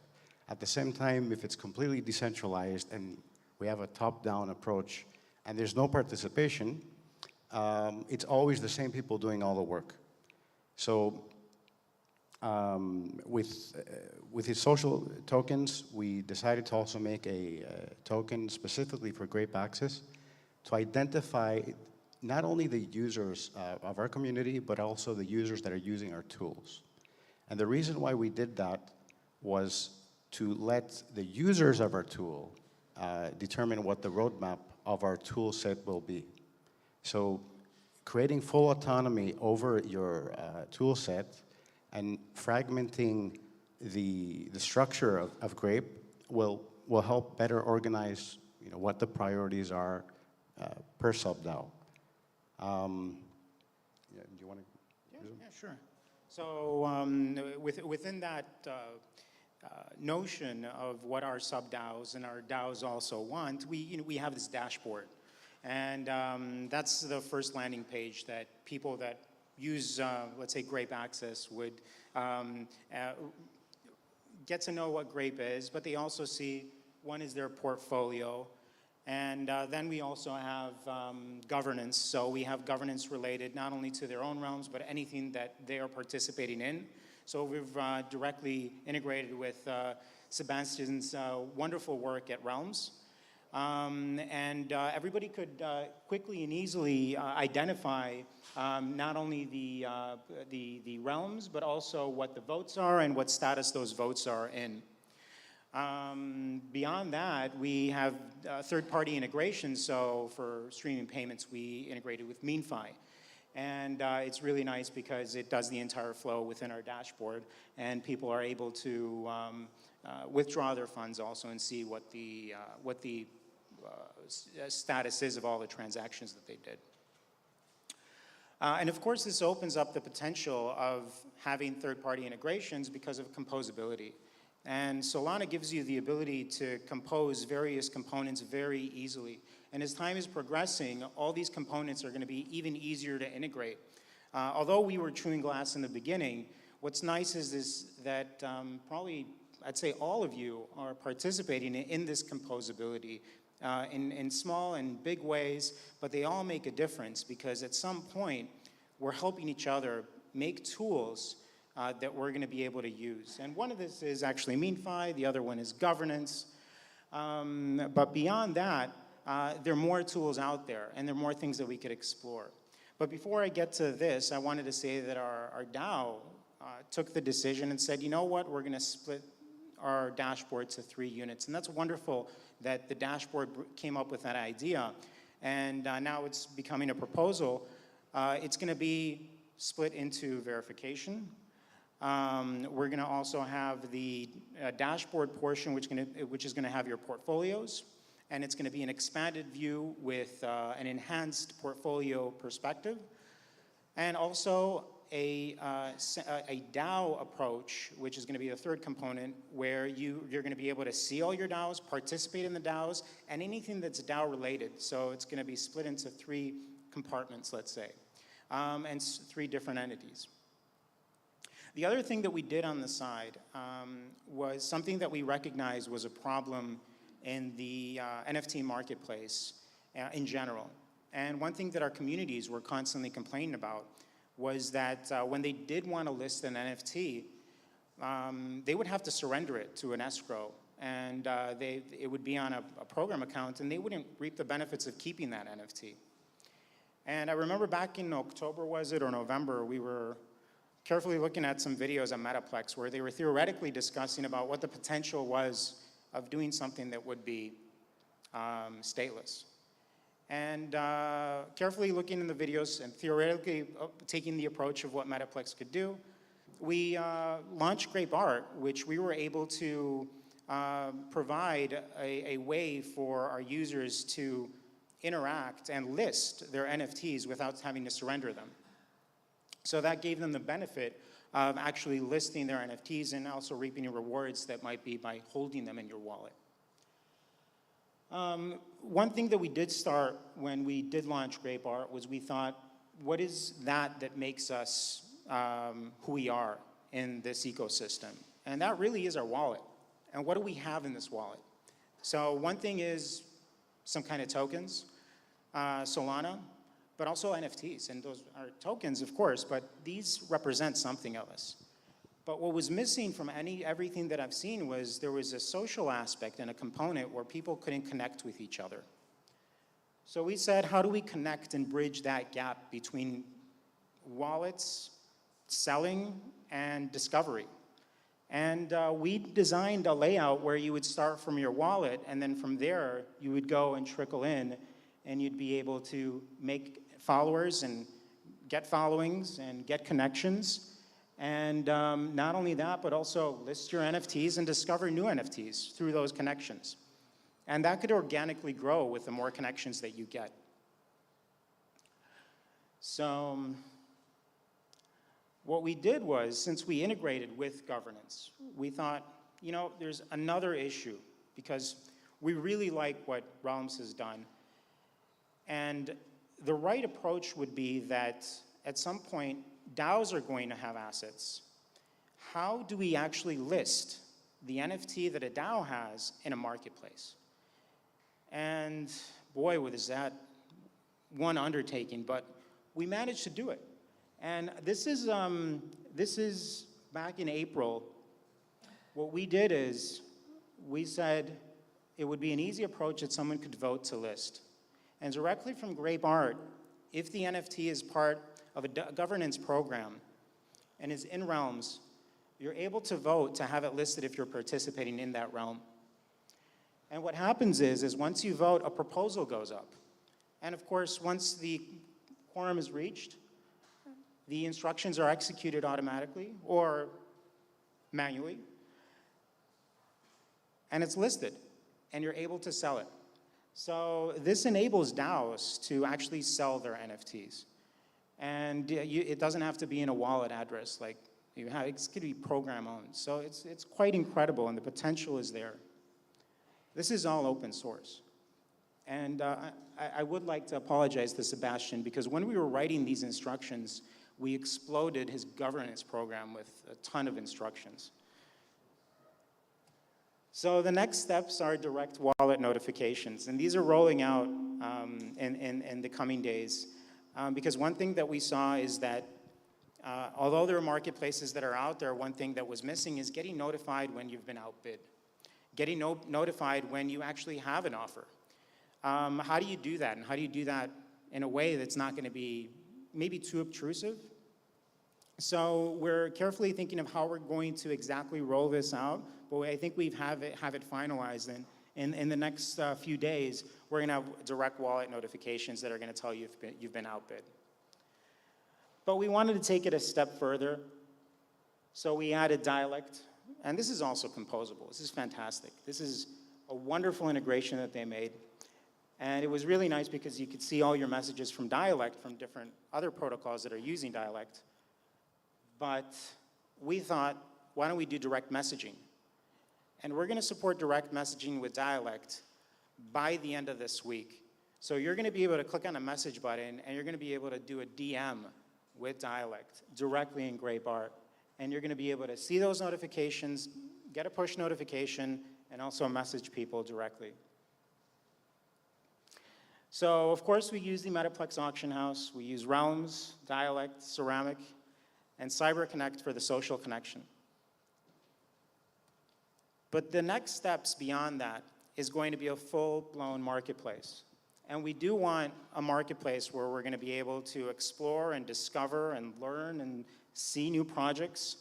And it's really nice to see popular projects that are going to be there, but we want to put a lot of emphasis on those one-to-ones too, because it's a big ecosystem out there of one-to-one artists that have not had the ability to be recognized as much as they want to. And this is a little teaser of one of the first projects that's going to be released with us. This is the Bears Reloaded project. And we're really proud for them to come on board. And they're gonna have an interface that's going to be very similar to this. And it's gonna be on Grape Art. So we're super, super excited for that. So this is a bit of alpha there. And yeah, it's really all about composability. And I did write a little gift for everybody here to just play around with because I wanted to put this on Shadow Drive. So I did troll you guys in our Telegram. And not only did I put it on Shadow Drive, but you guys could actually try it out yourselves, and you could, fork our repo and you could use it and just make stuff, because this is what we're all about. And if we don't learn and get better, we're not doing anything in this ecosystem. So let's compose together and keep on building great stuff, guys.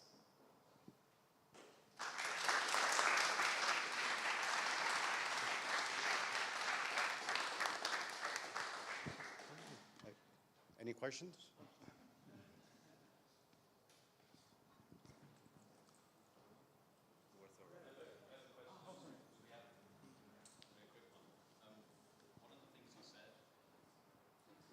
Cool. One of the things you said was that someone's identity on chain is their wallet, right? And I really like what you've done with Grape Art and the idea that you want to be able to see your interactions with DAOs, you want to see your NFTs, and that kind of forms this on-chain identity.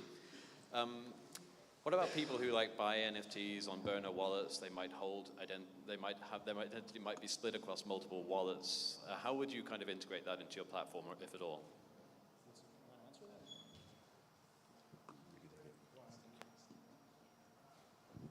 So that's a really good question. Right now it is a one-to-one relationship, but having a pool of wallets and multi-sig is becoming popular, something that we do have our eye on to see how we would do that. But you would need to first be able to store all the wallets that someone would have somewhere and make that link. The question there is, does the person actually want to have those wallets linked all together? And does he want to have them separately because they're using a burner wallet? So I would personally answer that question that it would probably be no.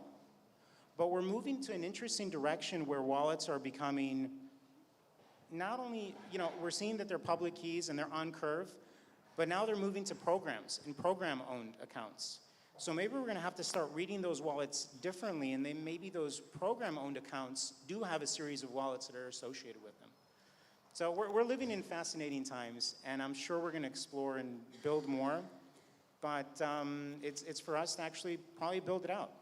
One thing that I didn't mention that is really exciting is a part of everything we've done on Grape Art, there's nothing on a centralized database, so it's all stateless.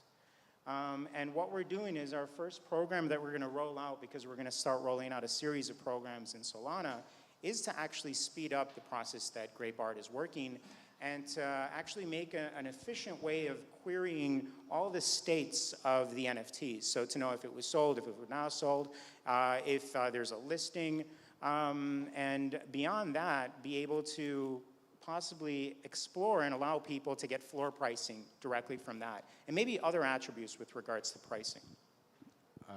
Just want to also add that that was one of the bounties which our community took to create the first on-chain program for Grape Art. So there was a bounty that was put out by Grape. The sub-DAO took the bounty, executed. So that's how you see the DAO actually participating in creating, and we've, giving value back to Grape. And as a community, we reward these members with more of Grape. Any other questions? Thank you, guys. Thank you very much. Next up, Gilder.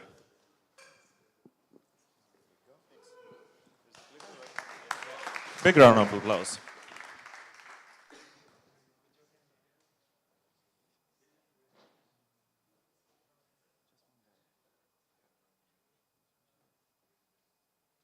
Very cool. Hi, my name's Noah, or Dog on Twitter.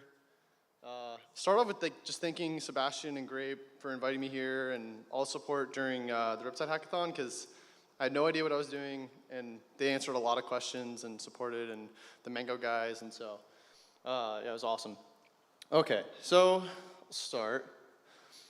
Okay. So basically, start off, what Gilder is a mobile iOS app for Solana DAOs.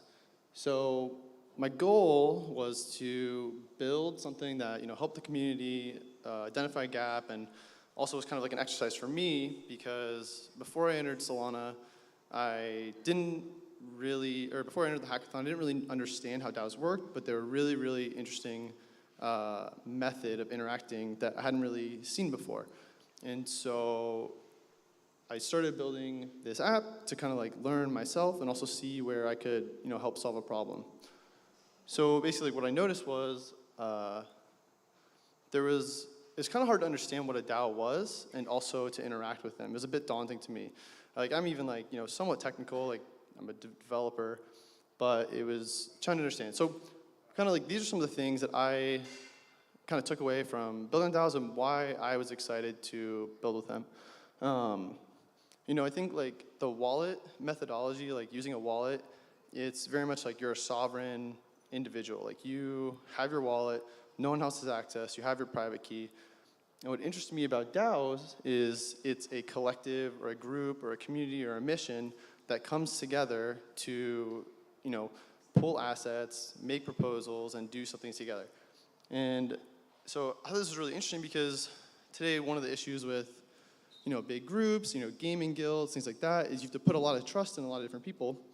But, especially like in crypto where everyone's anonymous, like around the world, like you don't really know who you're interacting with, and you need a new mechanism to interact at scale with these different organizations, like different amounts of people. And so to kind of go into how the app works and how, to help solve this issue that I feel like DAOs are facing, kind of like the app starts out, you pick your DAO, any DAO on Solana, any SPL governance DAO. You have a dashboard that is, somewhat similar to like Discord, like familiar, like you can, switch between the different, the different areas of a DAO, so treasury, members, proposal, activity, and then you have a wallet as well. So basically, like you go into treasury, you can see all your tokens, all your NFTs. Each vault is basically a wallet, so it kind of interacts the same. And then we also have activity, where you have a feed of all of your activities in a DAO, so votes, governance tokens, proposals, anything like that. And so then we go to the membership page. So we use CyberConnect. It's like a social graph, so it's really good for getting on-chain data that people have connected to their Twitter or other data like .sol domains.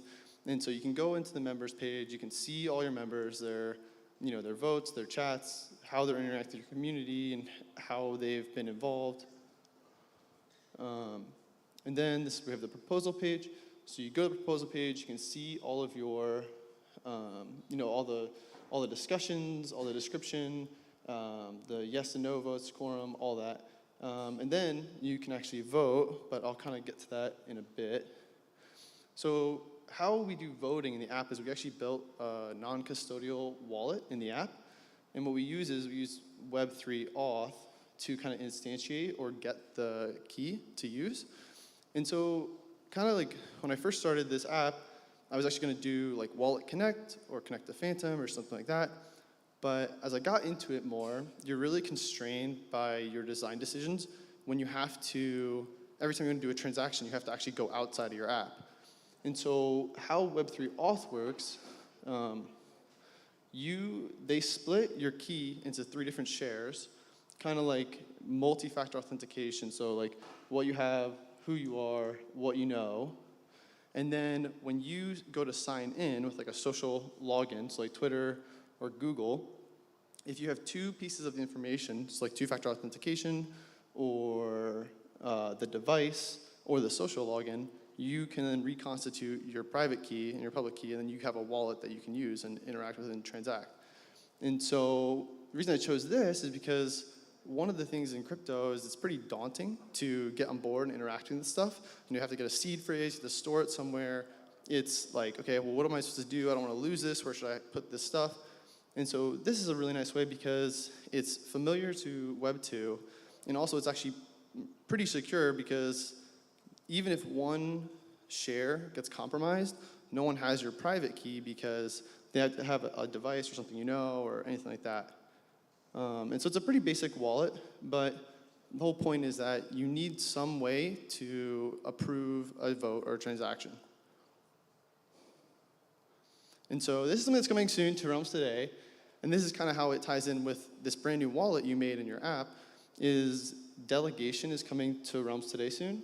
And basically what you can do is, as a wallet or a ledger with a bunch of tokens, like your NFTs or something like that, you delegate to the new wallet, and then that new wallet has authority to vote or create proposals or act as the wallet that has the tokens. So, and this doesn't mean that the delegated wallet can send tokens or anything like that. It just means they can interact with the governance program on behalf of the user. And so then we built notifications into our app. So we listen to proposals on Realms. So whenever anyone creates a new proposal, they will get a notification. So you add it to your watch list, like you add a realm, just kind of like Discord. And then once you add that realm to your watch list, then we just auto-subscribe you to a notification. So whenever, and there'll be more stuff eventually too, but basically how this works, we have like, we listen to the socket, the WebSocket on like Web3 connection, and then we subscribe to the actual realm. We listen to the events. When it's a proposal event, then we send a push notification to your device.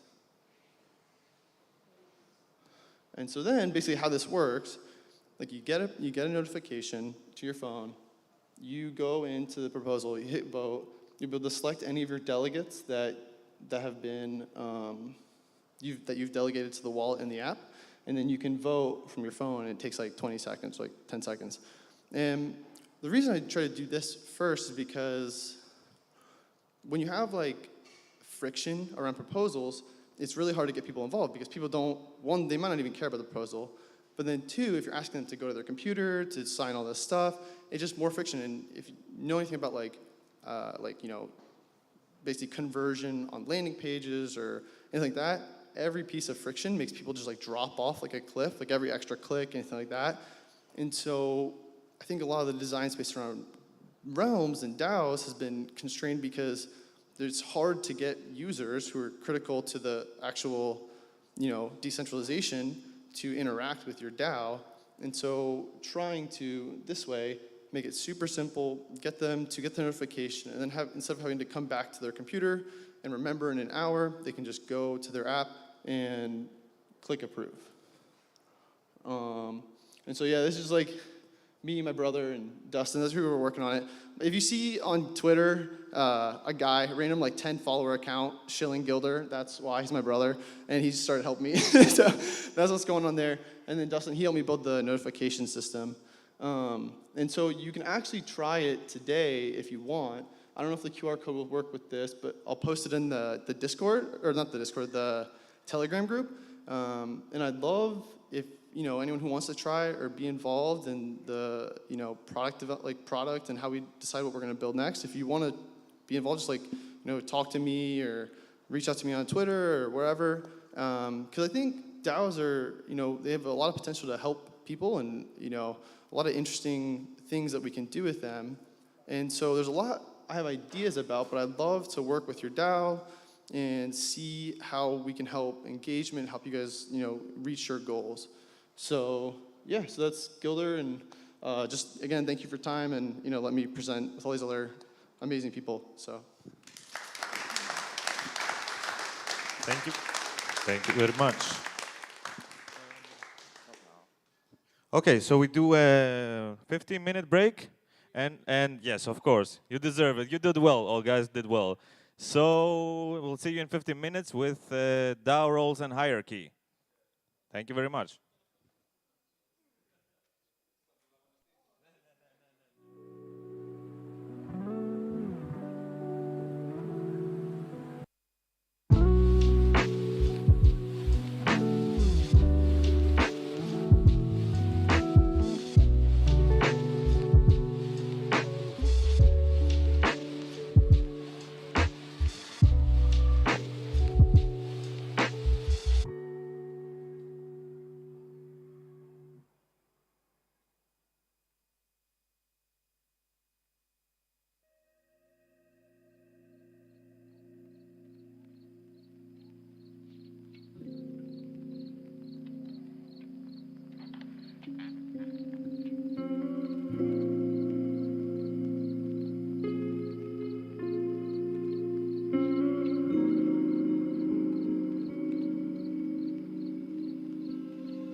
Works. Test. Works. Test. No? Yeah. Okay. 1-1. What? 1-1. Like, 1 feet apart. one face apart. Like you are. Not mine. Drop the beat. So yeah. Okay, I mean, welcome everyone. Apparently I'm going to be moderating this panel, which I found out 10 seconds ago. But anyway, like there's going to be no moderation, obviously, because... Please read the title. Yeah. DAO roles and hierarchy, everybody, welcome. Well, I'm very glad to have here this brilliant group of people. All right, so Squads, Grape, and Realms all together, and I'm from the Unique Venture Clubs, and we're going to be discussing the roles, right? Because obviously it's an important topic, jokes aside. We've been talking about it extensively before and during this conference and so on. So now finally, I guess it's the time to extend this conversation beyond this smaller circle of people and try to figure out what are the roles in the first place in the DAO system, in the DAO universe. Why are we mentioning hierarchy at all if it's a decentralized and autonomous organizations, right? Because obviously there is this degree of necessity for some sort of structure, some sort of hierarchy. So let's try to dive deeper into that and see, what can be done and what can be used and what shouldn't be used potentially as well. So let's start with, trying to define what are the roles in the first place. And I guess Grape has a lot of, experience in that to start with, because we've been trying to introduce and successfully introducing that in the Grape community for quite some time. So what's your take on roles? Okay. Thank you so much. So happy to be here among friends and like-minded people. So the way that we try to tackle roles and hierarchy in Grape was basically came organically while trying to figure out where the buck stops. So there needs to be made a decision for something in order for an action to be taken by the DAO or a smaller group, the sub-DAOs.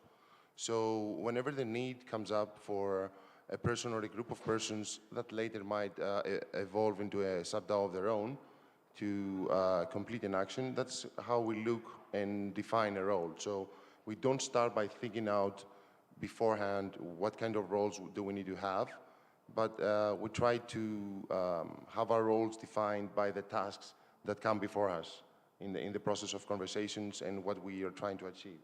So, for instance, when we started organizing events for the community, like poker, Warzone, and all that, we saw the need that we have to have organizers, and the organizers have to be responsible for, let's say, a particular game. So, in time, we had organizers that did poker, we had organizers that did Fantasia, and so on and so forth. So, when the event comes, the organizer needs to have somewhere to request a flyer so that we can communicate and promote the event. So that turned out to be the role of the designer, because the designer has to be called upon and asked to create this request, to complete this request. So that way we kind of evolve in having different roles around, up to even having a voice actor in Grape. So this is very interesting to me because we didn't have to sit down and think, okay, from top to bottom, we start with these guys in the top, these guys in the middle, and these guys left and right. So we try to, the needs of the actions that we're trying to take lead us organically to the creation of the roles and the hierarchy behind them. Thanks. And basically, Squads was like, the very beginning how Squads became popular in the Solana ecosystem was because, so Squads and sub-squads, right? So you kind of rolled out with this idea from the very beginning. How did you come up with that? Why did it come up naturally for you? The idea was kind of like, we see a lot of DAOs sort of embracing early on kind of what we talked about this morning as well. The sort of spirit of DAOs is kind of always about, it essentially was about direct democracy, everybody participating, having sort of a flat structure, flat hierarchy, everybody's kind of on equal footing, kind of like what happened in Athens, I guess centuries ago, when people would kind of come to Agora, right, and just make decisions together. So I think that's kind of how it started, but we started seeing, I think with, kind of on various chains, the same kind of problem that having a flat hierarchy leads to certain inefficiency, slowness, potentially decisions are not even get made, and just like, it's hard to coordinate a bunch of people sometimes. And so kind of the squad's idea was that you departmentalize. The idea was that you create this kind of smaller group, sub-DAOs that are, sort of divided by expertise or focus, and they act as sort of departments with the right sort of checks and balances in place. And we're still really early in realizing that vision, right? Like for now, we just decided to first focus on the, like, what's the experience within each sub-DAO, right? Because like it needs to be complete. And we're just now sort of also here in Athens with the Realms team, finally starting to connect the dots of how they match up with the larger organizations. And so I think we were particularly excited to do it on Solana specifically because you can actually create a lot more of these on-chain relationships on Solana than, for instance, on Ethereum due to sort of various cost and technical constraints. So that's why I think we're getting into this really exciting phase for squads, and I hope for the ecosystem as well, where you can verifiably on-chain actually establish these kind of complex relationships between sort of the larger DAO and the token holder base and the sub-DAOs that kind of exist within it. And so this is where finally we're getting, I think. So what are Realms planning towards, roles? And because, yeah, again, there's been this discussion on that, but like, since you are also trying to introduce all those primitives, and I guess we are coming to a point where role also becomes sort of a primitive for DAO. How do you see roles in general? Yeah, I absolutely agree that roles are necessary because I think this is like every DAO at certain size learns very quickly that governance is hard job. It's just, after the all excitement, the dopamines go down, you created your DAO, and now what, right? And then you quickly learn that you have to create proposals, you have to vote on them, and that's just chores, right? And certainly you cannot have the entire DAO to vote on every single decision that the DAO has to take, right? So you have to divide and conquer. And in order to divide and conquer, you have to decide the responsibility and roles, right? So who can do what? And for example, you can have somebody who can create proposals, then somebody who can manage treasury, essentially creates what I call this like pockets of authority. And this is why, yes, roles I see as a fundamental component, and we are planning to do this as like a core primitive in SPL governance. That's on the roadmap. Hey, so, but do you guys see like roles more of, like, let's say, responsibilities and obligations, or more like permissions, or a combination of both? I think that for me, a role is just organizational unit. Because at the end of the day, what you need is permissions, right? So you can do this, you can do that, and then a role is just a collection of those permissions. And then, so the way I'm thinking about this, we have to introduce those permissions, and then this is up to the DAO to define the roles, right? So because you can imagine that one DAO says, okay, you are like an admin and can do whatever you want. But in the other DAO, they say, okay, admin can, for example, create proposals, can create the process, but for example, cannot touch the treasury, right? So I expect that this will be decided by DAO specific. We know that every DAO is different.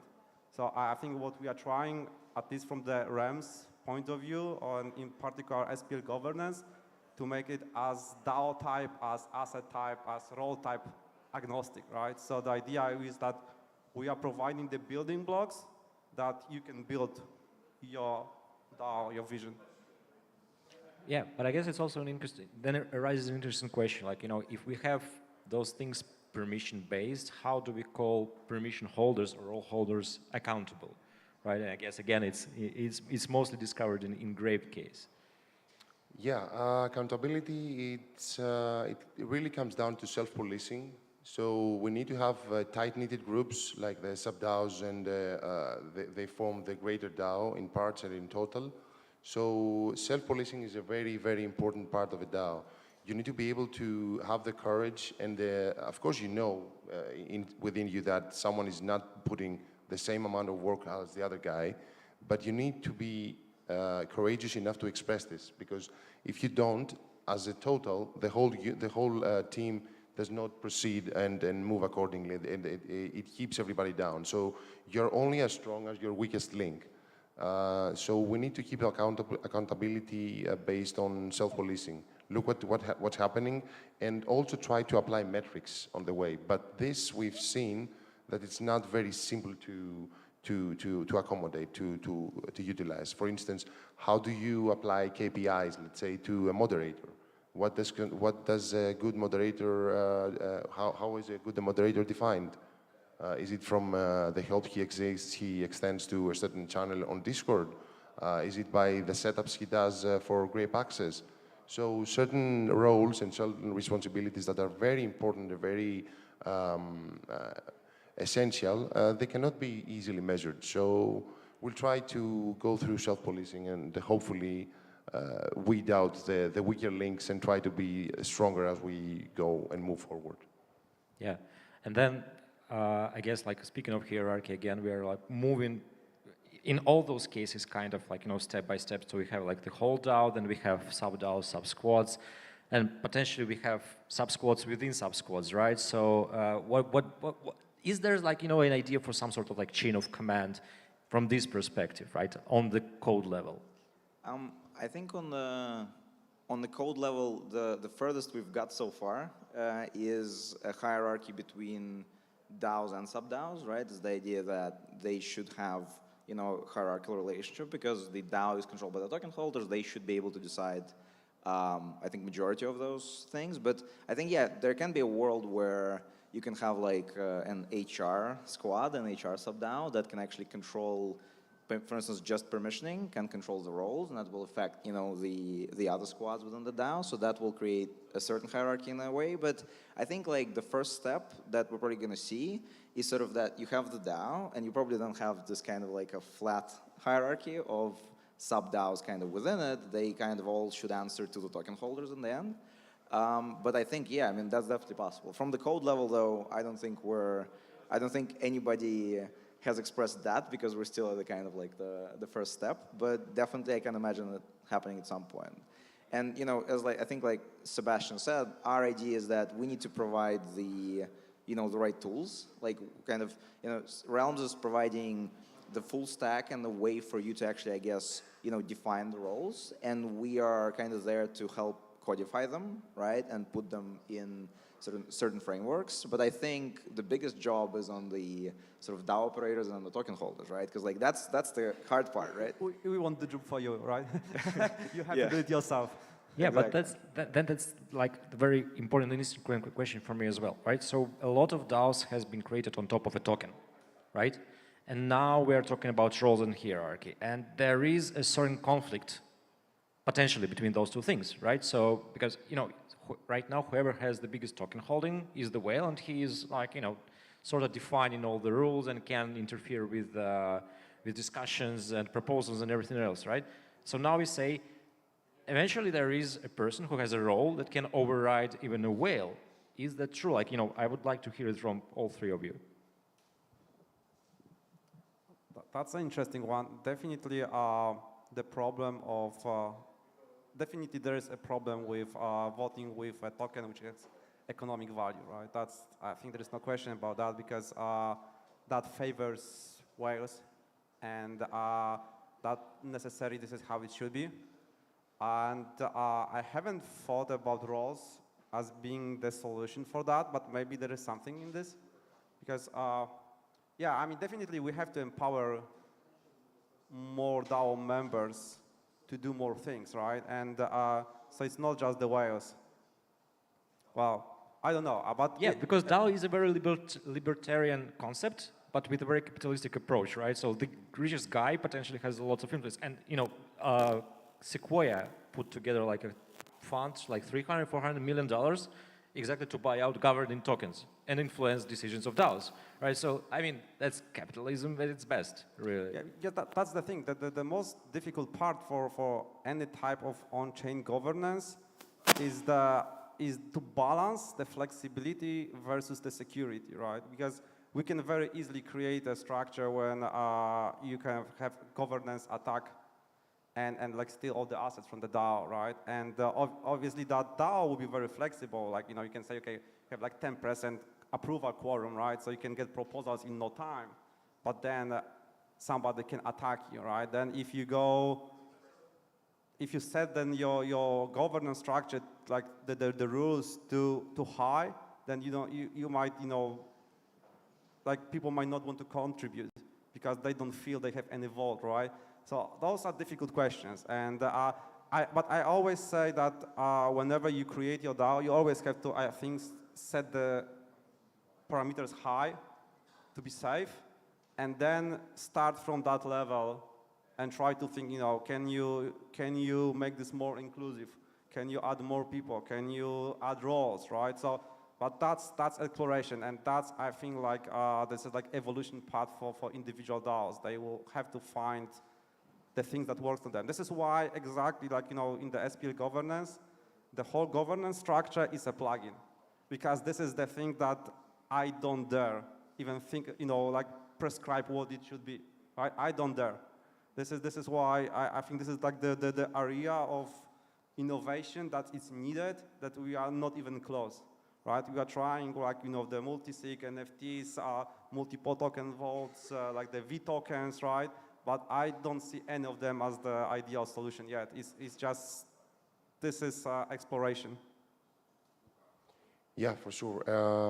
Definitely, the more secure you try to be, the less rigid, the less flexible you are. So you have, as Sebastian said, you have to start from security in order to not compromise your DAO, especially in its first footings.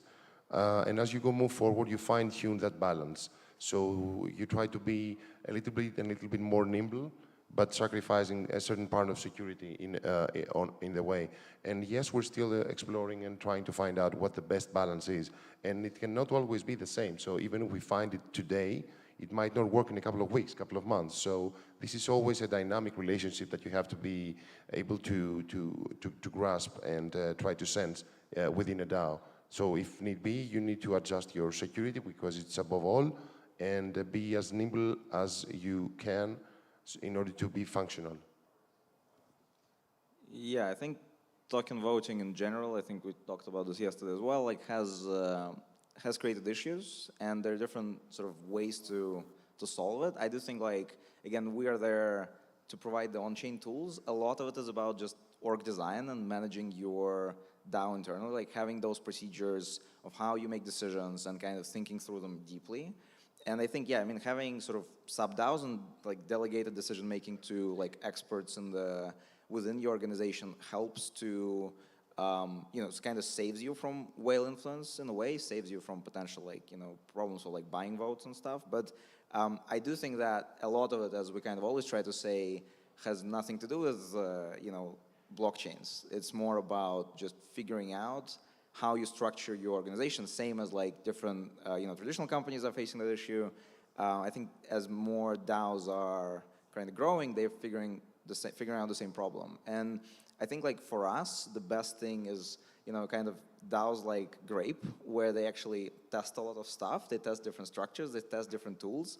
Because I think, we'll build the tools, right? But we need definitely, more DAOs to come and experiment with them, experiment with different structures. So I think that's what, I guess, AthensDAO is also about, right? It's like promoting that idea, because we do need more, not just experiments on the tooling side, we need experiments on the sort of user side, which I think, yeah.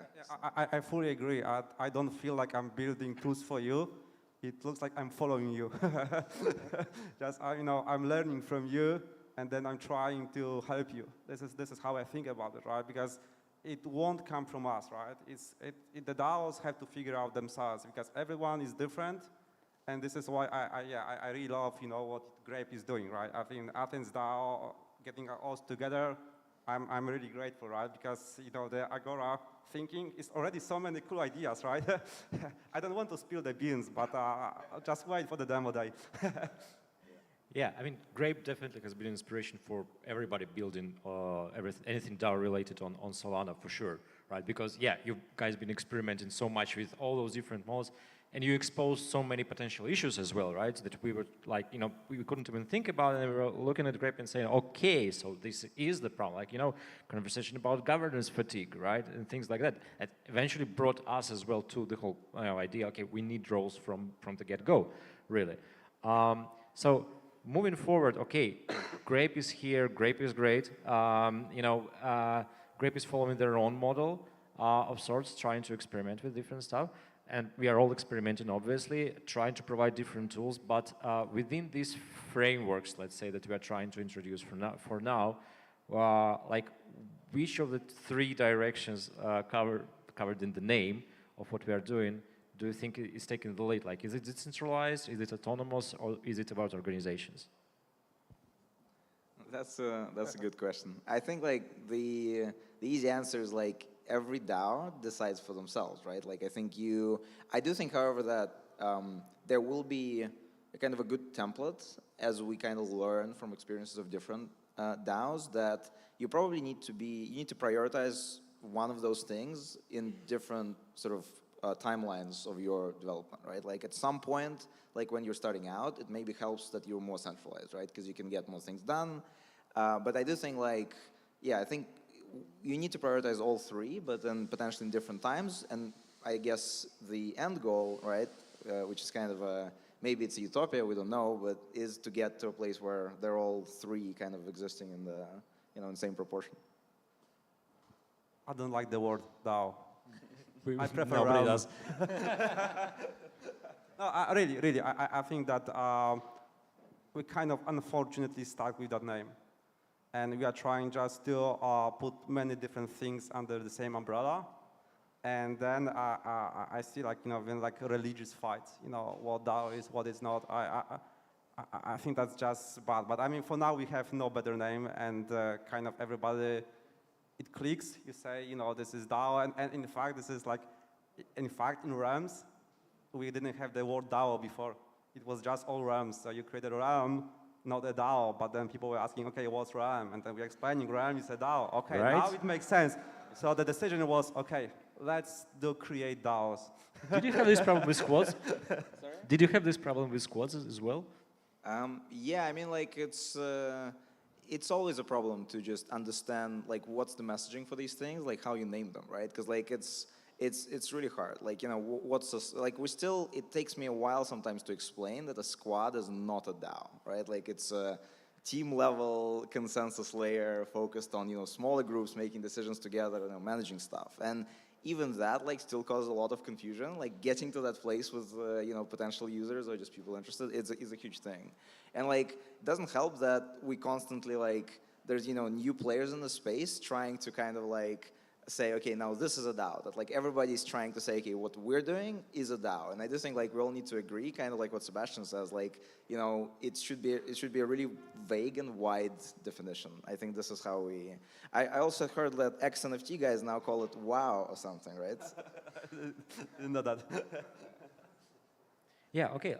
Maybe let's touch a little bit. I don't know. Moving forward. Can we hear about the unique roles? Well, you can try. This is what we come from here. I don't know. Dean told me I have to moderate it, so I'm trying.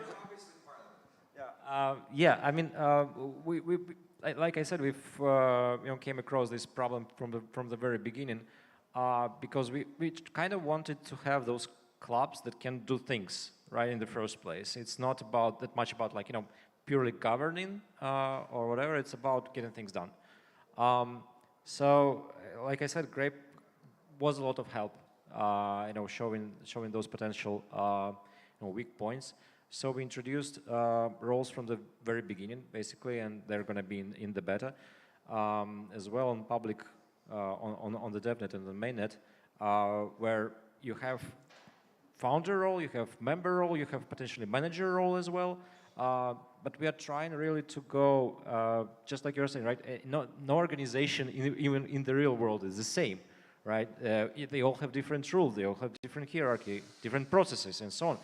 And even worse, they're evolving over time. What works for us today won't work for us tomorrow or in 20 years, right? 20 years we're at Google, and it's a completely different beast. So we are also not trying to enforce our vision, obviously, on anybody. We are trying to create tools that will help them achieve those goals, be operationally efficient, and potentially evolve over time. And actually, that's like an interesting, because I think we deal with that more than like, for instance, Realms. The problem is like protocols need to be agnostic, products need to be specific, right? Yeah. And we're just trying to walk that balance where we're specific enough so you understand what you need to do, but you're flexible enough to do more things, right? So I think this is kind of what we've been dealing a lot lately with. Yeah, and the problem is the users don't know as well, right? I know that's been a problem for you too. Like, people come to the squads. It's easy to set up, but what do I set up? I have no idea, right? I don't know what I need. I need an organization probably that is, governed by on-chain codes. That's great. But I don't know how my setup should look like. Who do I trust? Do I trust myself even at some point? Is club a DAO or not? No, definitely not. I mean, let's be honest about it, right? Like you said, yeah, it's a club. In the end of the day, it's a group of people that have similar interests, and want to also do something together, but mostly like in the venture area, right? Investing in something together, owning something together in the first place, right? Eventually, maybe selling it off, and that's it, right? But then it's simple when you start with it, but it's really hard moving forward because, who decides what to buy? Who decides what to sell? How do you do that efficiently as well, right? Because in many cases, you can say, I want to buy something now. I have an NFT that I want to buy, and it can be gone in 10 seconds. Right, you can't really wait for everybody to come online and vote and so on. So we had to also separate this in different permissions from the very beginning and allow people to say, okay, in my club I do have significant power. I mean, not on the level of changing the rules or in discussions and so on, but I can spend 10 SOL from our common treasury without asking anybody, just because otherwise it won't take us anywhere. Right? We are not a venture anymore. We are, I don't know, just a bunch of people talking about something. Okay, so you're just A and O from DAO. Yeah. But I think it's like, it's also about scale, right? Like it's about how big they're going to, like, Sam was talking about, if it's like if it's 2 or more people, you're, a general partnership, if you're pursuing a profit. I think we will end up in a couple of years, like with a bunch of similar, like, delineations, right? Like if you're at that level, like if you have X amount of people, you're, investment club, you're a club. If you have more, you're a DAO, and then potentially something larger. So I think, I'm not sure if that's correct though, but I do imagine like, for kind of mass adoption, it helps to compartmentalize things into sort of concepts and structures. So I think we will end up there whether we like it or not. Yeah, I mean, from some perspective, in order to encourage mass adoption, we need to deliver, our concepts to people in the terms they understand, right? So if you're going with like full-blown DAO, it's really hard. But if we say it's an organization that just can be more efficient because it's on chain, it's governed by law, and you don't need to go to the notary every goddamn time you want to change something or you want to vote something. And like, for funds, for example, right? A lot of VC funds in Europe are incorporated in Netherlands. Right, and that's why on Schiphol Airport you have so many meetings room, because LPs just come to the airport, sign something, because they have to sign stuff on the Netherlands soil, right? And where's the efficiency in that? It's like this meme that DAO is just regulatory arbitrage, always has been, right? So it's kind of. Okay, so that's the bounty, a better name. Yeah, I mean, we've been thinking about it also a lot. Like it is an on-chain organization, but it's not a DAO. And at the end of the day, what is a DAO, right? And maybe there is a better way to, I mean, we ended up with clubs. You ended up with squads. You ended up with realms. And Grape is great. And, maybe there is a better way to describe what we are doing. Just Grape.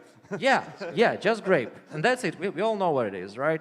You don't need any terminology attached to it, really. So potentially there is a better way to describe it. I mean, for me, it's just organization, right? And then it can become decentralized, autonomous, whatever. It's centralized. It's up to the organization in the end of the day. Absolutely. For me, if I had to play between these 3 words, if an entity wants to be sufficiently organized and pursue the goal to be autonomous, it has to be decentralized. So all these 3 things are in a dynamic balance among them. So you try to move them forward all the time, and little by little, each of these 3 components.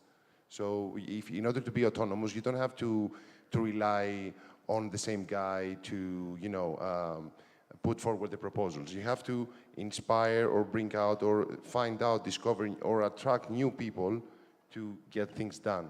Yeah, but that's again, this is exactly a good point, because then we are talking about roles, right? Because we are talking about roles from the perspective of, creating more leaders in the industry, right? Decentralization, somebody said that decentralization is not about anarchy, it's decentralization about bringing more leaders, creating more leaders, right? And that's where, having this whole hierarchy in terms of DAOs, I'm sorry, I have to use this word, makes sense, because then, you have sub-DAO, you spawn it because, somebody is doing a good job. Let's give him some more authority. And the question, I think I mentioned this yesterday as well, like decentralization is not really about whether, how sub-DAOs are interacting between each other. It's also about how different members within the DAO can become members of those sub-DAOs, right? Like if the funnels to get in there are actually decentralized, or is it just, two people actually making the decision? So I think that's something from the tooling perspective on Solana is not really captured at all yet, just because the first part is the roles and the full kind of DAO setup is still quite early as well. But this is a huge thing I think that we're gonna see moving forward, is the idea of what are the gateways to becoming, somebody in the DAO, and how much, of that you can bring on chain, how much of those things you can verify. And I think that's something that we'll probably see in the coming year or so. Yeah, and that's what we've been discussing as well, moving between DAOs, right? And proving, that you've done something in one DAO, so you can be useful to the other DAO and so on. And again, it's like role, but, cross-ecosystem role and reputation. Yeah, and I agree that roles are the answer to decentralization and autonomous, right? Because you essentially empower people and trust them to do the right thing. And then once you create, again, those pockets of authority, you can start decentralizing, right? Because you can create more and more, but you need a system for that. Yeah, that's, exactly. I fully agree with you. That's the essence of roles. I don't know, I don't have any, I didn't prepare anything, obviously. So if anybody has any questions or any ideas, just like Dean said, let this be an open conversation, right? Please.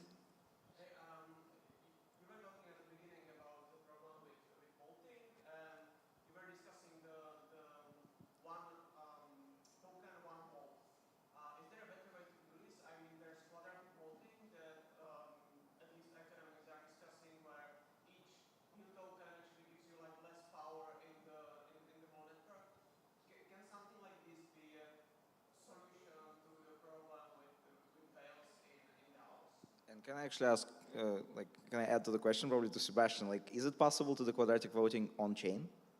Do what, sorry? Quadratic voting on-chain? Yes. Snapshot does it off-chain. I get how it's not there. Yes, it is possible, but with quadratic voting, the problem are CBD attacks, right? Because if you can pretend to be more, because the idea with quadratic voting is that your voting power diminishes with the amount of your power, right? But if you have nothing to prevent CBD attacks, where you can split your voting power into multiple wallets, there is really no point in doing quadratic voting, right? So this is, we're actually going to have, I don't want to spill the beans again before the demo, but if we have some way to identify that human is human and is the same person, then definitely quadratic voting is on the table. And this is really, I'm very, very excited about that development, because that can be a solution. And if this is not the quadratic voting, then I think probably this, it depends, it also depends if your token has economic value or not, right? What kind of governance structure we're talking about, right? Because you can think about, you can issue your own token that you cannot buy or sell, right? Then you approach this differently. And if the token has an economic value, then I would say probably the best you can do is the V-token style, when you lock your tokens and then you get governance power for the extra duration. You lock for 1 year, you lock for 2 years, and then you get more extra power, because that kind of, you have to prove that you have skin in the game, so it's more difficult to gain the system. Obviously, it doesn't solve the problem of whales, right? Because if you're a whale and you log for a very long time, you have even more governance power, right? But at least the incentives are aligned, right? So it's more safe in that sense. Yeah, we're also thinking we have initially detached in the architecture governance from finances completely. So you can have, let's say, token-based governance. We don't issue your new token, but you can deposit some existing token, let's say Sol, and then one Sol is one vote for your particular club, right? But one of our next steps is to introduce like a combination of role and something, let's say tokens, where role is a multiplier of your voting power, right? So if you know that this person is accountable and he's active and he's actually doing something in your community, you can say, okay, your votes by your role have 10x power, right? Then the whale, right? Potentially can allow to balance that out. And the same with NFTs, for example, each NFT that you use to vote is 10 votes, not 1. So again, we are experimenting with this, right? We're trying to give more tools to the people to work with and to figure out which governance, mixture of governments and finance model would work best for them, because it's like, you know, it's a very murky water.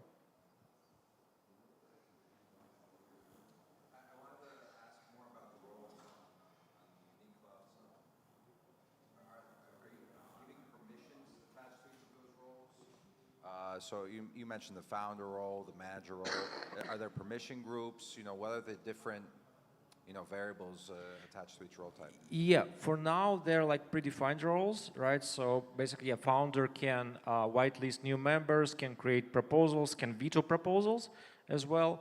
Manager can create new proposals, and basically that's it, but he can operationalize, like, you know, the whole day-to-day activity of the club, and then members can vote on them. But like next step is just what Sebastian said, right? Introduce custom roles where you have the whole set of permissions relative to the club in general or to particular treasury, and you can create a particular role that can do this, this, and this, and has this, and this votes on this, and this, right? So from the UI perspective, it's going to be probably a super ugly thing, all right? But on the other hand, you know, if somebody needs flexibility, we're going to give him that.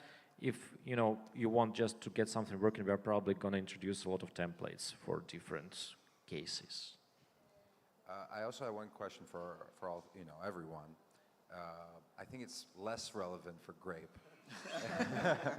Or you know the answer. No, it's definitely less relevant for us. Do you see, like, I don't know if you guys are collecting these stats, how often people change the defaults on like quorum or proposal threshold? Like, are you, you know, how much is it, are you influencing, you know, by what you've said as the default? Is that like do most squads use the default? Well, we don't have the default, right? You set it when you create it. And yeah, I mean, in terms of like, I think, like for the token voting, it's always a hunt, like unless you're giving different power. For teams? Yeah. Yeah, I mean, yeah, I think we see that like maybe 20% of squads that are created actually want to change the parameters. I mean, with the multi-sig, obviously, as you add more people, that becomes relevant. But yeah, I think it's because mostly squads are used as multi-sigs, right? Like people want to use it for sort of self-custody as a team. So I think you kind of know what the team is. It's not really often that like it increases or decreases dramatically in membership. So I think we have it more stable, just because it's not about like, you know, communities, and sometimes when it deals with sub-DAOs, I guess, but I don't know like if you guys change for the council like the membership too many times, right? I think it's pretty stable, like you kind of know what you want there. But yeah, I imagine for sort of realms, it's a lot more fluid. The most common I see, like people said that the quorum is so high that they can't vote. They ask you, can we change it? I said, no.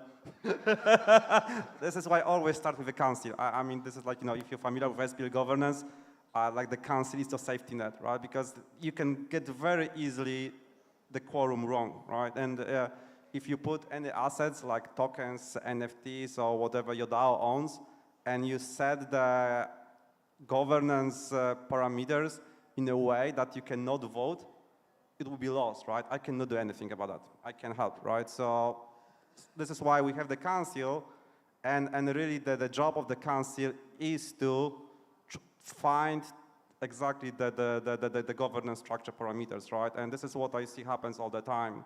Usually this is what DAOs do. They take a very conservative approach initially to be secure, and then kind of get the taste of the community, how it engages, what's the participation rate, then usually it goes down, right? Like I think I don't remember like Mango started was like really, really high, so maybe, you know, like 10 people could create proposals. Now I think almost everybody can, right? Because they just get tired.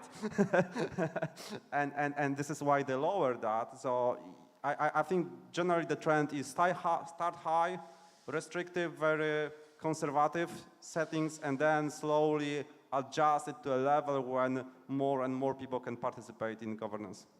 And I think this is very interesting because, like, again, this is really unique to Solana because, like, Ethereum DAOs, they start with, like, off-chain voting, a separate multi-sig, and a Discord, right? And so by the time they get to on-chain voting, which is usually, like, the last step, everything is really clear, everything's figured out. There is no such issue that, like, oh, if we set this too high and lock up the treasury, then that's it. And I think maybe it's because of, not just because of Solana, but because Mango from the start, right, wanted, like what Max said, wanted to do what sort of Compound did as well, where it's like fully on-chain, you know, program is controlled by the holders, everything.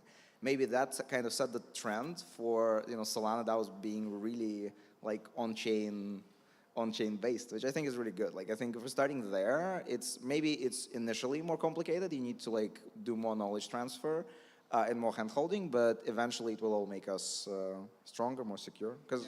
But the thing is that once you decentralize and you open your DAO to the community, you really don't know the community, right? You don't know what's the participation rate, how many people are going to vote, are they going to vote, and there are like lots of risks that, you know, something goes wrong, you set the parameters wrong, you can lose everything, right? Everything the DAO owns, right? It is as serious, right? So because this is on-chain, and if you cannot vote, you cannot pass proposal, it's all gone, right? And there is nothing that can be done.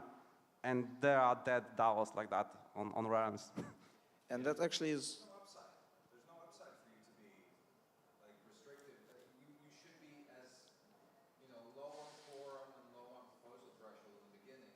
The only thing that would ever influence it would be like legal, right? Like you find out that, okay, this is sufficiently decentralized if quorum is 50%. Oh, that's an interesting question. Jose, that's a question for you. Like the voting quorum has any legal implications? Like, you know, if like this is too low, like let's say you have like big DAO and like 2 people can make decisions. So that's interesting angle, right? That you have to think about it, that you cannot lower it too much. So what about roles then?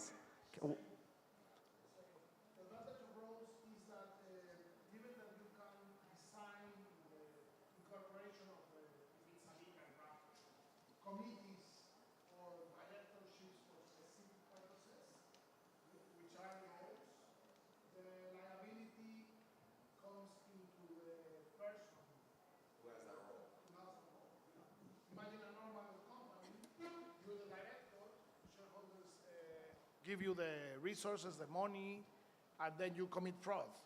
Are the shareholders liable? No, because it's a limited company. But you, as a director, if you took the money and ran away, you are liable. Or if you're just incompetent, sorry, you're not. On the contrary, well, the shareholders can kick you out because you're not achieving the results. So you are accountable for your personal. That's quite important. But we can assign sub-DAOs because you can do directorships. Companies can be directors of other companies, which is the case. DAO can be assigned a role of another bigger DAO or a different DAO. As part, exactly. That's super interesting. Yeah, thank you. I just want to say that, kind of going back to the earlier point, that I think there is a good argument that we probably still need like an off-chain polling tool. If you're like already at the stage where you have the community, you're not really ready to like have a fully decentralized on-chain governance. Having like a kind of polling tool that allows you to do community voting without any kind of to get a sense of what they, where they're leaning towards, that would be, I think, really helpful. Just because I don't know if anybody's thinking about it. Well, I think like almost all DAOs has this concept of soft governance and hard governance. When you have the off-chain forums when you discuss your proposals, and only once there is a traction, and approval from the community, you go for the on-chain voting. So that's very common, because otherwise, usually, if you have no chances of success, then there's really no point of starting the on-chain vote. But also something that you can do on SPL governance, you can create those poll-only proposals. So they are not executable. You don't attach any instructions. It's just asking for opinion, and that's like a very good way to test the community. And this is, I think, like the Imperium of Rain DAO, the pandas, Trust Pandas did, right? They created the DAO. They didn't put any assets into the DAO, and they were just testing the community, how many votes they could get, and kind of judge, what the quorum should be. So that's you can experiment with that. Yeah, the truth of the matter is, though, that you need the forums before you come to the on-chain voting. You need to be able to distinguish what's the vibe, is the community interested, is it participating, is the discussion fruitful enough and mature enough to go to an on-chain vote. And sometimes it can be that you cannot distinguish and clarify or distill the decision that goes to an on-chain vote before having the discussion in an open forum or a closed forum for the community. Well, you can, but it will get very expensive, right? If you have to Exactly. pay for Yeah, every exactly. post, right? It's going to become not feasible. I guess this is it, no? Hi. Super interesting. In the context of roles and hierarchy, I heard a lot of things where, without me being an expert, are already part of, I would say, political science, right? I think we need to be careful as a community to not try to reinvent the wheel. You mentioned, ancient Greece and Agora. These are things that have been evolving for thousands of years, or having a forum outside of the voting. I mean, these are things that are already in place. No proposal for a law goes on the floor without everybody basically knowing that it's going to go through. There are so many different aspects to it. And I'm just wondering if we have enough of this outside counsel from a political science that maybe can give us a lot of good hints of what has proven to work in a representational democracy versus direct democracy and all of these things. I'm not an expert, but there is really a science behind political science. So I was wondering if we as a community should reach out actively to bring these people in. Well, there is one part to it which is about political sciences, and those are DAOs usually, and then there is corporate law, right? And it's completely different style of organization. But your question is amazing. But the problem maybe is we are trying to disrupt the current democracy status. It's not really working that well if you're in the West creating 1%ers and 99%ers, and in the East, North Korea and China, social credit. So maybe we should question what these guys have been doing for 2,000 and something years. But first we have to understand it. Absolutely. I agree with that. I agree with that. I think it's very interesting that we're now talking about this in the context of corporate lawyers, political scientists, because in 2017, majority of DAO tooling builders and DAOs were influenced by, not by these guys, by protest movements, Aragon was inspired mostly, and they came out of that. And a lot of the guys that were kind of big in DAOs around that time, they were actually helping with, what's it called, OWS, Occupy Wall Street, and some other, so we're kind of transitioning now to, because, again, protest movements is a movement, we're now getting to a more structural, well, it's okay, it's political science, it's corporate law. I imagine, it's interesting where we're going to be in a couple of years as well. And this is exactly why we're in Athens, right? We are reinventing democracy, this time on chain. Yeah, one thing that I just thought about right now, it would be nice to seek political science advocacy and councils, but good luck finding that and being able, as a DAO, to seek advice from political scientists and in the very early stages of the community. Because what you're trying is to self-organize towards a goal, either manage your assets, either evolve your community, either make your NFT very popular. So you don't, all these things are 3 times the full job to manage them in real life. So it would be nice to have a community that has a person with vast knowledge in political science, but we don't always have the luxury to have this.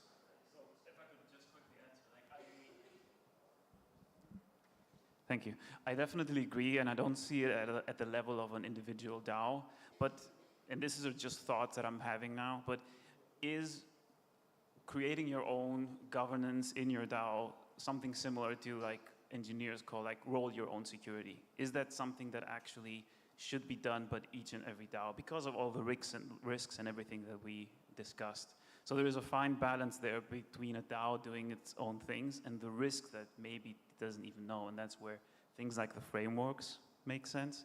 But I agree, it's not something that a small DAO that is trying to kickstart, you can find somebody. But maybe that's a big role of the frameworks. I agree. Maybe it's a bit late, my comment, because move a bit further. I love Athens. It's a great place. I made them move here. But maybe the next one we create, the next event of DAO, yeah, we should go to Bilbao or Patagonia, where cooperatives or a kibbutz, because there are also other ways to organize human beings. That we need to understand other ways. Really, I don't know. It's just a suggestion. After I carry the Greek flag here, that's for sure. I think that gets us to travel. Yeah. I'm going to.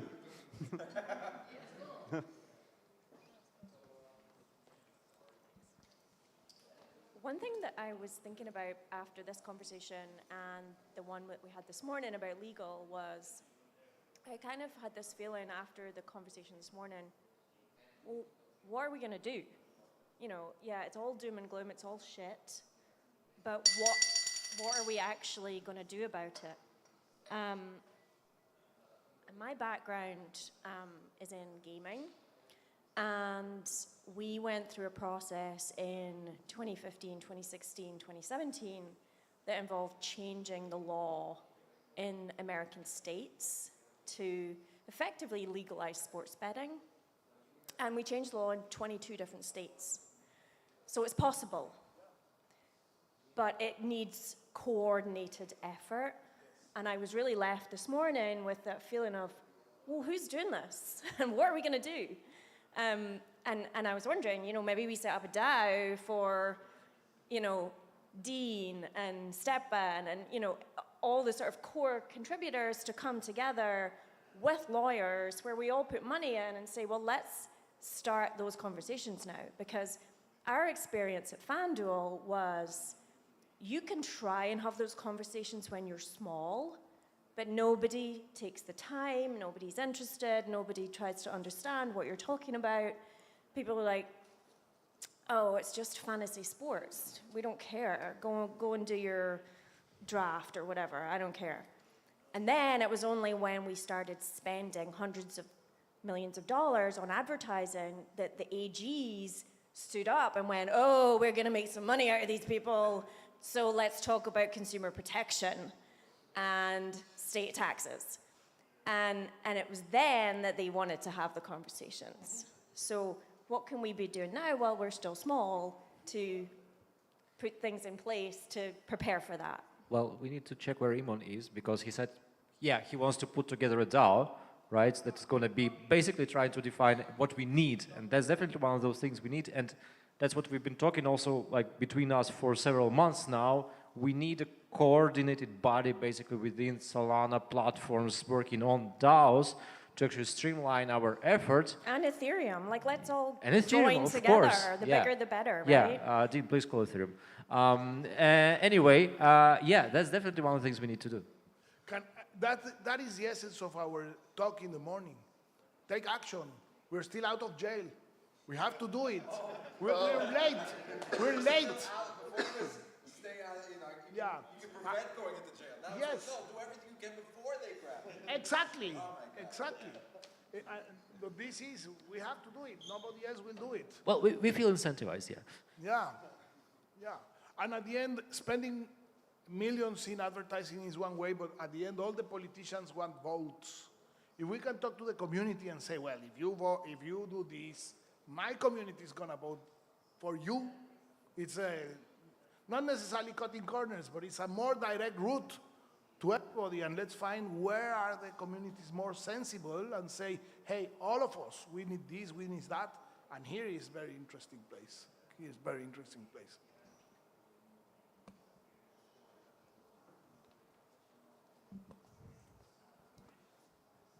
Do you want to close it?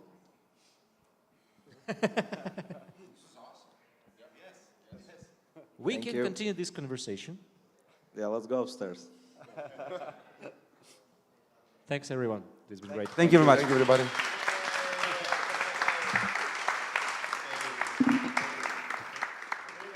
Thank you, everyone. There's Greek wine outside waiting for you. Greek wine tasting outside. So go ahead. See you all tomorrow.